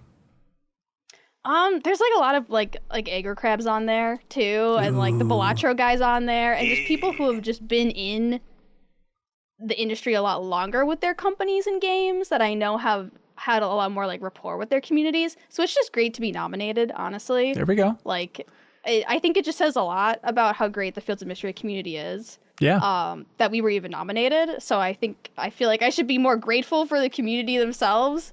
But yeah, it's great to be nominated. Don't need to win. Great to be nominated. Yeah. So modest. Too modest. I think you should be. I don't know. I'm proud of you. I think Thank you, this is really Kelsey. cool. It is super cool. Congratulations. Fred DeNovo writes in and they asked, do the Game Award nominations and wins actually account for additional success in the video game space? You get nominated for, you win an Oscar, you're set for your next several projects. But games have a much longer turnaround though, so speculate wildly. Do the Game Awards have some sway in game development? You get to put a cool label on the box that says, like, nominated at the Game Awards. Yep. Instead of just That's best what we of did for E3. Hot Wheels. Ooh, It was okay. like appeared at the Game Awards. Hell yeah. It's probably helpful for indies, I would imagine. Just like, but I think more so just from a recognition, like a name recognition standpoint than the actual award itself, if that makes sense. Like, oh yeah, I've heard of that because it was talked about a lot, you know, surrounding the Game Awards, and maybe Yeah. I'll buy their next project because of that, or fund their next project or whatever. I think so. Yeah, I'm trying to think of like who would get the biggest boost. Like, when It Takes Two won in 2021, like, whenever they announce their next game, and imagine like that's going to have an extra boost because of that. Then it's like it does kind of put you on a different strata. I feel like, especially if you win Game of the Year, for Christ's sake, there. Because I was going to say, like, if you win it, that probably means they're more likely to greenlight a sequel. But it's like, if you win it, you've probably already sold enough copies that they would greenlight it anyway. Because you need the jury to have played it, so that would imply that you're selling it well anyway. Yeah. Yeah. Yeah, I mean, it ain't gonna hurt nothing, right? So there you go. That type of insight you come to the MinnMax show for. Tanner Hoisington wrote in and said, isn't the inclusion of Silent Hill 2 into the Best Narrative Game Awards category evidence that it's a slippery slope when we allow remakes, and we should just have new 1.0 releases be eligible for all GOTY lists? This is my hill to die on. Yeah, thoughts on, you can argue these categories till the cows come home, but yeah, Silent Hill 2 for Best Narrative was a little bit like, okay, sure. They upheld that well. Isn't Final Fantasy VII also in Best Narrative? And I think, yes, that the Best Narrative... And it's not even like a finished story? So. No. I do think, as much as I love that game, like the larger picture story, I totally agree, is like pretty weak. And so I looked at that entire list of the Game Awards for Best Narrative, and I was like, is it just an off year, or is the rest of the jury pool... Or did no one play 1,000 Times Resist? I think That's it's what that. I was going to say, which is literally all narrative. Right. But it's like, even Like a Dragon, I know that big picture wise, at least from the way people talk about it, they feel like, towards the end, I don't think it all comes together that well. But still, like, it's like the second strongest in that entire category, which is wild. I don't know if they like added more juries this year, and it's just because there are so many people being polled for this that it kind of just leans more towards the games people are most likely to have played in some of these categories. It feels like that really appears. Yeah, I think that could be for sure. Like so for narrative in particular, let's see, do they have the full thing? Just so you know what we're talking about. It's Rebirth, Like a Dragon Infinite Wealth, Metaphor, Senua's Saga, Hellblade 2, and Silent Hill 2. Which seems like Metaphor seems like a lock.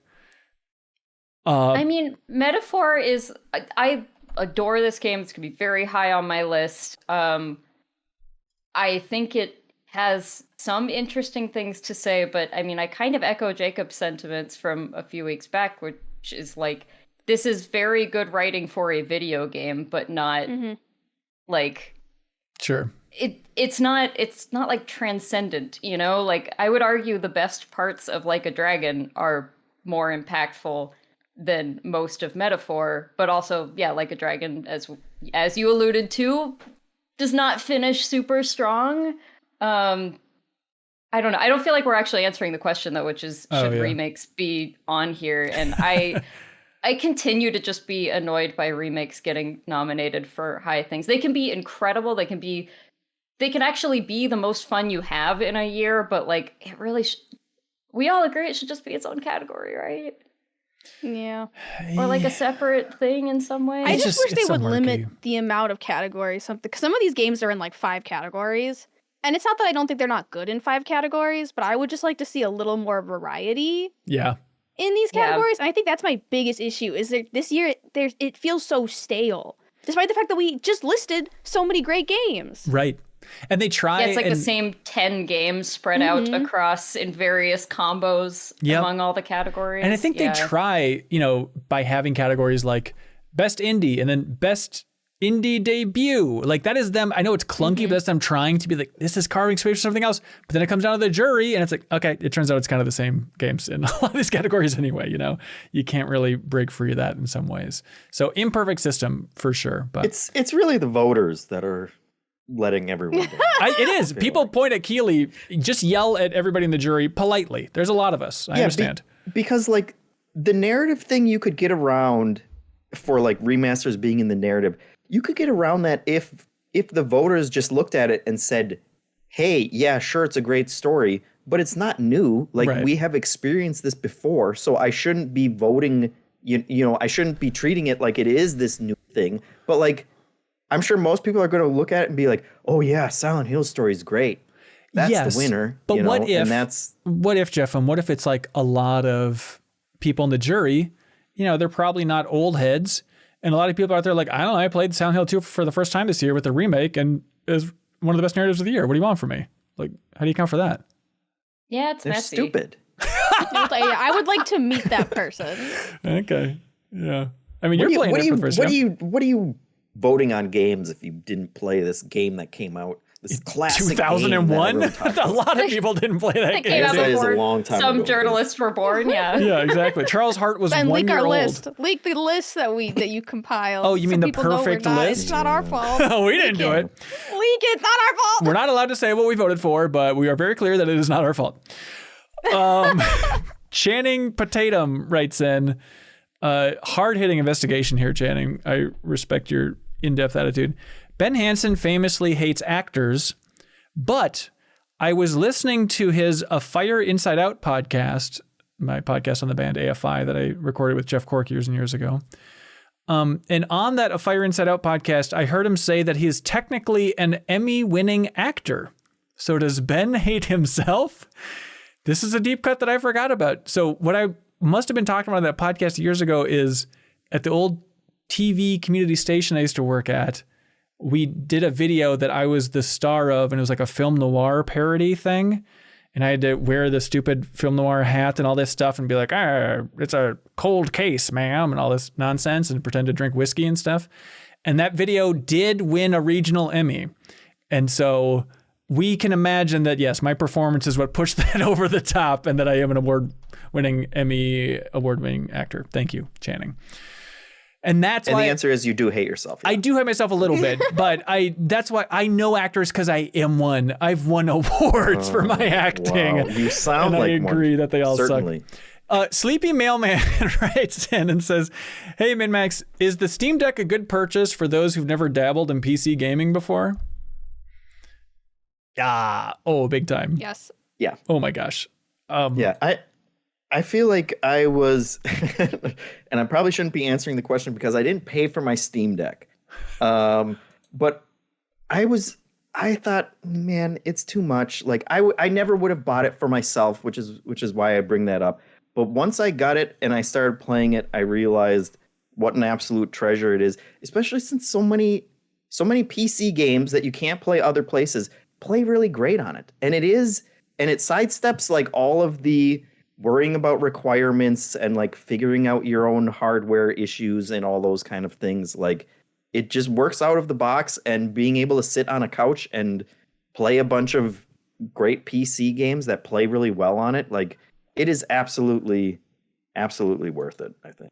Yeah, I'm in the exact same camp. I mean, especially if you factor in Steam sales and how ridiculous those are. Like you could, if there's a Steam sale going on, if you want to spend $60 on games, you could have the most ridiculous library of like pretty new stuff, especially stuff that will be primed to like run on a Steam Deck. Like this is just a dumb example, but like you can probably get like the Tomb Raider reboot from 2013, which would probably run like a dream on a Steam Deck for like 99 cents at this point. Like it is just bananas. I've been playing so much more of mine, and I still love it more and more every time I play it. And they make it relatively easy to like put on like games that you get from Amazon Prime and the Epic Store and things like that. Like you can sideload those like relatively easy, and like they give out games all the time, man. You could just play Epic's free game of the week, and like build up a library of decent games that run perfectly fine on Steam Deck as well. So yeah, it's ridiculous. You guys still play your Steam Deck fair amount? Yeah. I feel Almost like every day. if a game is on Steam Deck, I'm like 80% more likely to play it. Yeah. For whatever reason. Yep. Like if I'm playing Metaphor on Steam Deck, like Same. Yeah, I don't really like sitting in front of the computer to play games. no. Yeah, I'm with you. My only complaint about the Steam Deck is I have it like resting and hooked up to the TV, in the little dock, and like it's really finicky with controllers. I don't know if you all have found that, but like especially trying to play like multiplayer plugged into the Steam Deck dock, it's such a mess for like sorting. Like, okay, it's picking up the Steam Deck itself as a controller, but that's listed as an incorrect read. It's listing as an Xbox controller. We need to rearrange this. That just makes my brain hurt every time I try. I don't know if you all have dealt with that much. Okay, well. No, I've never tried that. May God have mercy on your souls if you try. Philly Eatsteak writes in and says, do you have any gaming related merch that you use frequently? My main bottle opener is shaped like the hammer from Shadow of War, and my Battlefield 1 hoodie is my partner's favorite one to steal. That's a good hoodie. I know that bottle opener. Remember all those we got at Game Informer, Jeff? Those Shadow of War bottle openers? Oh, I had that for a long time. Yeah, for me, I drink out of a water, what's it called? Bottle? Is a steel water bottle called a water bottle? Okay. Yes. Thermos? Anyways, whatever it is. I have 2 of them, and they're from the SSX reboot, the SSX Deadly Descents, as it was originally called. And so that 2014 release, like that is primary water drinking containers. I think about that SSX reboot that I didn't like that much on a daily basis. Perfect. I think I have a Subnautica themed one that is huge. I guess it's supposed to be like, like a water tank or a air tank, Oh yeah. But it is like 30% bigger than every other, water canister on the market. And I like it for that. Perfect. And then I also have an old Halo Reach hoodie that has become my go-to hoodie as well. And it's not too, video game flamboyant, so I can wear it out normally and people don't think I'm a big geek. So that's Get him. He likes Halo Reach. And actually, while I'm shilling out, I still wear my Tomb Raider, jacket. What are those jackets called? You know it, Hanson. Zip You up got one thingy? too. No, it's like a specific type of. It's like a bomber jacket. Oh, I know what you mean. Yeah. No, it's like a brand that I can't think of. I remember it because one time Matt Miller left it on a plane on a work trip and he freaked out and we needed to go back and get one. It was a whole thing. Because it was a really nice jacket. I wouldn't go back for it, but I still do wear it. So. Okay, there we go.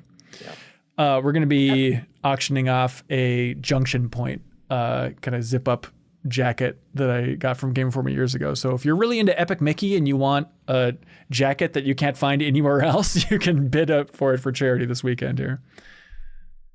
My only flashlight is the Luigi's Mansion 3 flashlight that Nintendo gave out at E3 2019. Yep. And I used it last night. It still works. I used it last night when the power went out. Wow. And then I got a limited run games backpack one year as just like a gift for carrying their games in our stores, and it's just a nice backpack, so that's the backpack I use now. I get it. I love it. Yeah, it was. Oh, remember the person at Panic, Kelsey, where she showed up and she had a Metal Gear Survive backpack, and I was like, Metal Gear Survive, huh? She's like, hey, look, it's a nice backpack. Like, what do you want me to do? Not use this thing? I know the game sucks, but come on. Let's see. The name's Pug writes in and says, hey, everybody. I just finished an FD signifier video on YouTube, and he shouted out Jacob Geller. Have any of you had that odd moment where different creators and different interests overlap? I have a fun one that's just between me and my partner. He's a big Apple dork, and obviously I like video games. When we were first talking and not dating yet, I had a play date. And I was talking about the play date, and he was like, oh, I really want one of those. And I was like, you know what a play date is? And he was like, yeah, Panic is like, they're like an Apple company, and they, right. I love their like FTP whatever. And I'm like, what? So he was a big fan of Cable Sasser for a completely different reason than I was. And it was just a weird, like, it's like, you want a plate? Like, I have 2. Do you want my other one? Right. Didn't know anyone would know what that is outside of the video game world. And so while talking about the Playdate and Cable Sasser, then their eyes became hearts in the middle of that discussion. That was our moment. That's really sweet. Been happily ever after ever since. No, I think it's always fun when, like, I don't know, when somebody from the video game world goes on like Blank Check, which is my favorite podcast, but like when Justin McElroy went on there for the first time, I was like, what? This is so weird. I'm within podcasting reach of the McElroys, kind of, sort of. Friend of a friend. Yeah, I guess not really, Sarah. I guess that's a stretch to say. I could conceivably talk to him again one day. Something like that is probably a better way to phrase it. Crater writes in and says, quick question. Why do we, quote unquote, say cheese? Isn't it because it makes your mouth look like a smile? Yeah. It's supposed to, but when you have a kid, they just go cheese. It's just like show teeth, not really smile. I've been thinking about it a lot because when I brush my kids' teeth every day, it's like, all right, time for teeth. And he gets so excited. He's like, teeth, teeth. And so it really had to be thinking about the word teeth. And it's like, oh, that's interesting that like teeth, as you say that, you show your teeth as you say the word. And we had dinner with some friends the other night, and he's from India. And so we were talking about that because I'm very boring with my dinner conversations. And he's like, yeah, in Hindi as well. I forget what the word is now, but like teeth in Hindi is also a word that like you show your teeth as you say it. And so I wonder how universal it is for other languages. But fun facts, Jeff. It's good. There we go. Good stuff. Now this is podcasting. Parent that said other random stuff, like instead of cheese. Oh, say rutabagas, like that type of thing. Yeah. My mom would always just look very serious and be like, don't laugh. And that would always work on us. That's great.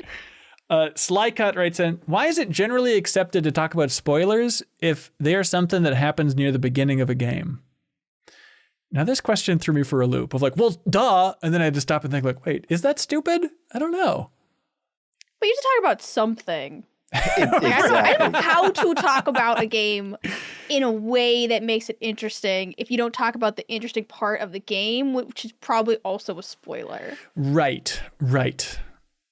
It's a compromise because otherwise we're just I'll be like, no, it's really good, guys. Just take my word for You it. gotta believe me. Yeah, you got to get some specific. So it sucks almost. I mean, I guess if you think about it, like if you're playing through the end of the game, you're more invested in it, and then getting something spoiled could be more heartbreaking conceivably, instead of like, well, I didn't know if I was going to finish this game anyway, and they spoiled something in the first hour, whatever.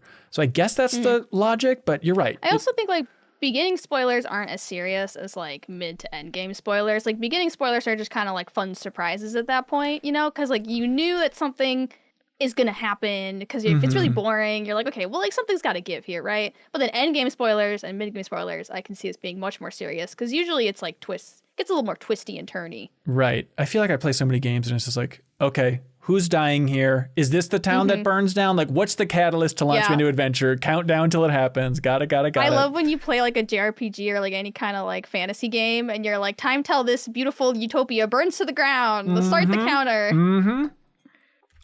Adam Castellanos writes in, what class in college did everyone struggle the most with? And how'd you get through it? Accounting.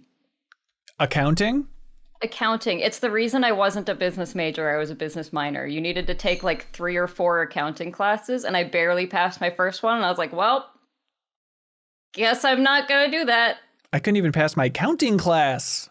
Ooh, hey, jokes. What did accounting look like? Like, what was the challenge there in that class? I couldn't do it either. Excel spreadsheets. Ugh. Yeah, and it was like, it really is just like concepts that don't, like, I get the basic accounting concepts, but there was so much about like, gosh, sorry, this is a long time ago, so I'm trying to remember what exactly it was that threw me, but like, we're holding you accountable. All of the kind of like double bookkeeping stuff, and it was one of those things where I'm like, well, no, I get these things in my head, but not when I have to like put them out on paper and explain them simultaneously. Like, I get why when you have a debt, you have to, count that somewhere against your assets, but I don't really understand the like how to put that all on paper and make it make sense for, like my test. Right. Ugh, that sounds miserable. It sounds like they were teaching you illegal stuff, Kelsey. Double booking and making debts go offshore away. accounts. No, it's a real thing. You're supposed to keep like, I don't think it's called double booking, but it's something like that. You're supposed to like be keeping 2 accounts at the same time that even each other out. Surely we've got an accountant that watches us and is like, you guys are real dumb. No, they're too smart for us, I think, overall. Like, I was so thankful that like I'm really, really bad at math. And I was so thankful that at the University of Minnesota, you were required to take a math class, but they had a class that was just called Logic. I took that class. Did you? Yes. Yeah, I was like, thank God. I think It I was can really handle good. It was cool. It was like logic It was trees cool and class, weird yes. stuff. It was sick. It also was hard, but I was like, I get to go through all of college and not take one math class. I just get to do conceptual math with logic. This rules. Wait, did Yeah, you guys and all it- go to the University of Minnesota? Hell yeah, you didn't? Where are you? Come on. No, Kelsey. I Come on, flipped it Kelsey. upside down. I went to the University of Washington. I guess that's fine. Ah. Other way. Yes, yeah. That logic class was like very programming adjacent. too. Yes. I've realized that when I start playing programming games where it's like, well, this is, and or and if, but, statements and all those kind of things. Yeah. Sorry, but statements.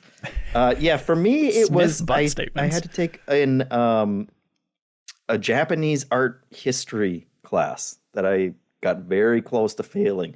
And You and had that was to? I did for Asian languages and literature major. Jeff and I have the Mm, same. okay. That's my minor. Hell yeah. You Yeah. can feel it. They're the same person.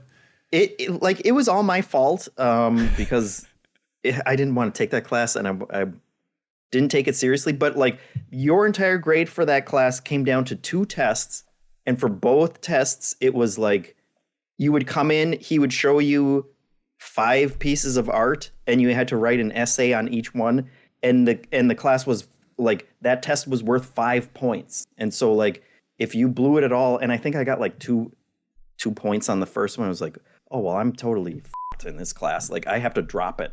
And like, I sent him an email. I was like, I think I'm going to drop this class because like I basically failed the first class or the first test, and I only have one more, and it's not going to get any easier. And he said, he was like a really old guy, and he was very nice. And he come into my, hours and we'll like talk about it. I'll look over it.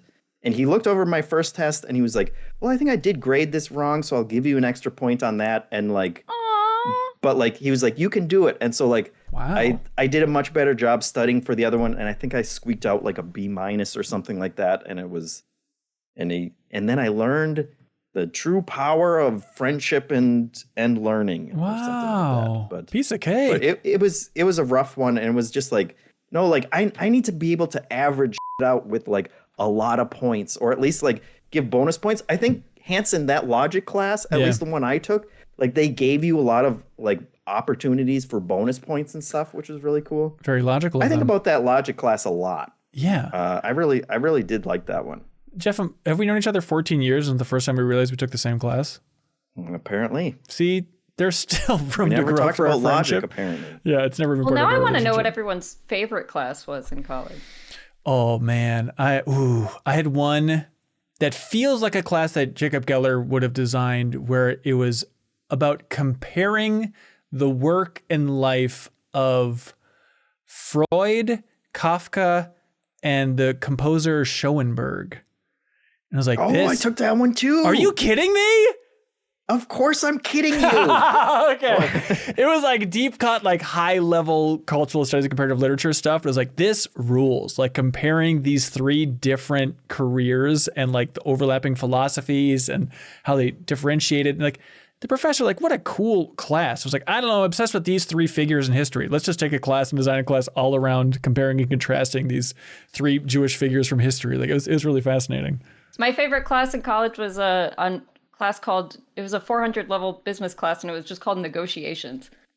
And it was like a Nice. really interesting, just like half psychology, half practical, business use class about negotiating. And it was just a ton of like case studies and like mock negotiations with the people in the class. And professor was great. It was just like an interesting, like I felt it's one of those college classes where you feel like you're learning something that you can actually apply to the rest of your life, and you're like, this is useful, this is interesting. Yeah, that's a good feeling for sure. I took another one on, it was just like on monsters.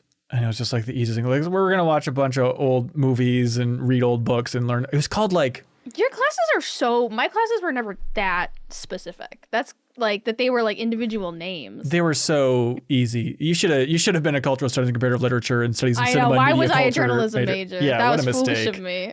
Yuck. I took one of those classes. Yeah, It stunk. Yeah, Ben, your classes sound made up. They were so And then I easy. took a logic class for math, and then for this other class, I took 3 guys in a hat. It was great. I mean, I took a dinosaur class just to get. It was I needed a science credit or something, and I was like, dinosaurs. That sounds fun. All right, for your final, how loud can you roar? All right, Aging Poorly writes in. They say, lots of talk this week about Game Awards surprises and snubs. Let's play a game to see if anyone even remembers who won these things in the past.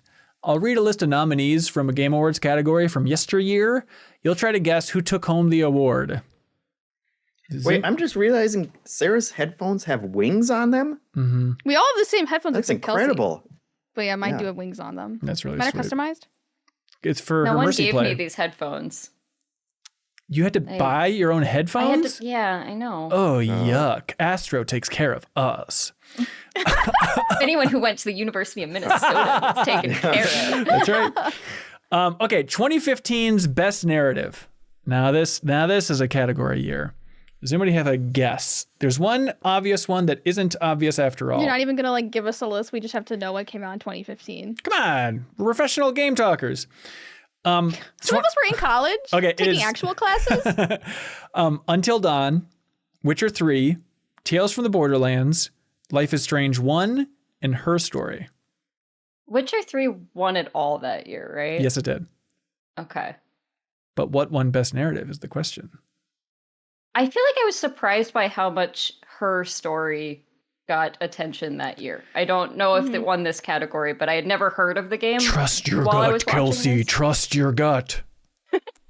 Okay, it's Her Story. It's Her Story. Congratulations, Kelsey. Yeah. It's got story in the title, therefore we vote Best Narrative There you Game. go. It's probably not more complicated than that, but it beat Witcher 3. Bananas.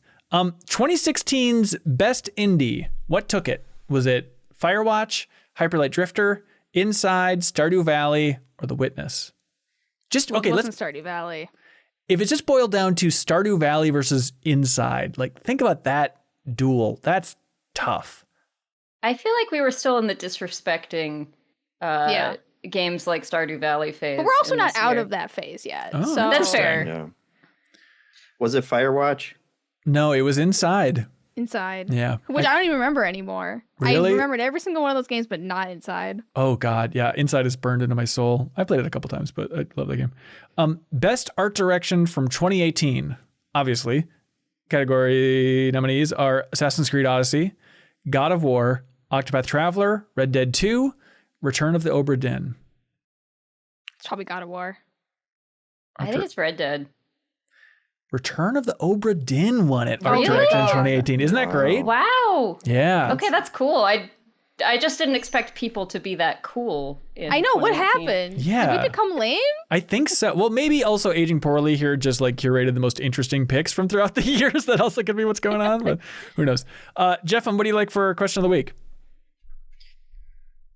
Oh boy. I kind of like the college one. I like college too. We all love college. Actually, I was miserable in college, but in theory, we like college. The Game Awards debate. There's Steam Deck. Spoilers for the beginning of the game. College, Game Awards. I'm kind of leaning college too. What do you guys think? Yeah, I like college. Sarah, I'm fine with college. would you have a preference of something else? This is a tricky one because I think the Game Awards was a really interesting. Mm-hmm. We got to air our grievances, but also it's is that the too obvious one because it is topical? It's topical. Whereas we all went to college Not topical. years ago, which was not topical. Mm-hmm. Okay, there we go. Are you agreeing then, college? Yes. Do you want something else? The college can win. Can or should? You're digging too deep. You asked if she had another idea. She said yes, and then you're like, but Thank you, Kelsey. Again, so you want to give it to TGAs? Whoever wrote that question is dying right now. oh my gosh, just give it They're to gonna college. win a prize. for I'm Christ's trying to sake. figure out what Sarah wants. Why is it about what I want? Why is it not about what we want collectively? Congratulations, college. Adam Castellanos, you just won the prize thanks to I'm 8-Bit. It's the final soundtrack to A Little to the Left. Now it's time for something that we call Get a Load of This.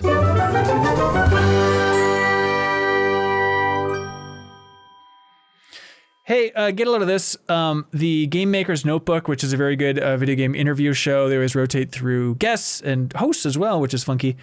But they had an interview with the executive producer of Marvel Games, Eric Monticelli, and he was talking about his journey through the game industry. And at some point, he was at a tournament for Dead or Alive 4 that was set up. And it was in LA, and apparently Vin Diesel came into the tournament for Dead or Alive 4. It was like unexpected thing. It wasn't arranged, but he just showed up at the tournament and then insisted on playing a guy who was competing in the tournament, like in the middle of the tournament. And he wouldn't stop playing until he won, until he beat this pro level Dead or Alive 4 player. So he paused the tournament and made this guy play 61 rounds of Dead or Alive 4 before finally he beat him once. Like, okay, now the tournament can continue. So Vin Diesel, everybody, seems like a cool guy. Why didn't that guy just give up earlier? I know. I mean, maybe it was kind of fun to play against Vin Diesel and kick his ass over and over again. I have no idea. Get a load of this. I'm very basic, and I watched a video called Best Trick Shots 2020 from a channel called That's Amazing. Perfect. And it's little kids just doing incredible trick shots. And do you ever I'm getting to that age where like I'm starting to see photos of like baby cows in hats, and I'm like, oh my god, that's so cute. But it's like as a kid I would have been like, that's so stupid. Who would think this was adorable? And now I'm like, oh my god, they put a tiny costume on this cow and I'm gonna cry because it's so cute. I didn't know you had that phase. Yeah. If I were to guess what your phase throughout all phases of your life was, it was baby cows with hats on, Sarah. That just seems like your kind of field. Not in college. Right. Too cool. Get a load of this. This was a weird thing that happened to us. I don't know if you guys, we were just talking about aggro crap. I don't know if you guys remember earlier this year, they were broken into more than once. Yes. Their office more than here once in Seattle. Someone tried to trade in some of their dev kits to my store. Yeah. And I was unfortunately out of town during this, so I wasn't like, it was handled by one of my managers who I think handled it really well. I don't want people, trying to detain criminals themselves and getting into any sort of dangerous situations. But our manager realized that this had an aggro crab developer profile on this Xbox One dev kit. Whoa. And, just took all the information they could, got the guy's ID and photos of him and everything. And then, of course, had to just decline the trade rather than being like, I will be keeping this, which I mean, there's a part of me that I would want to do that. I'd want to just be like, stop, thief, leave. But, you don't, it's complicated. But yeah, so I mean, I don't know if this was the person that broke in or not, but Aggro Crab now has all of the details, at least, of this person who is, recently in possession of their dev kits. And I hope something positive happens out of this now that we have some more info. But that was a wild situation. Did not expect, people sometimes will steal stuff. They'll obviously steal stuff from Target or whatever, and I'll have to be like, no, not taking that. But first time that it was this was stolen from a developer, and I remember reading about this. That's so weird. Yeah, I would have grabbed their hand and I would have said, sorry, this is another crab's treasure, and then I would have put the handcuffs on them and tackled them to the frickin' floor.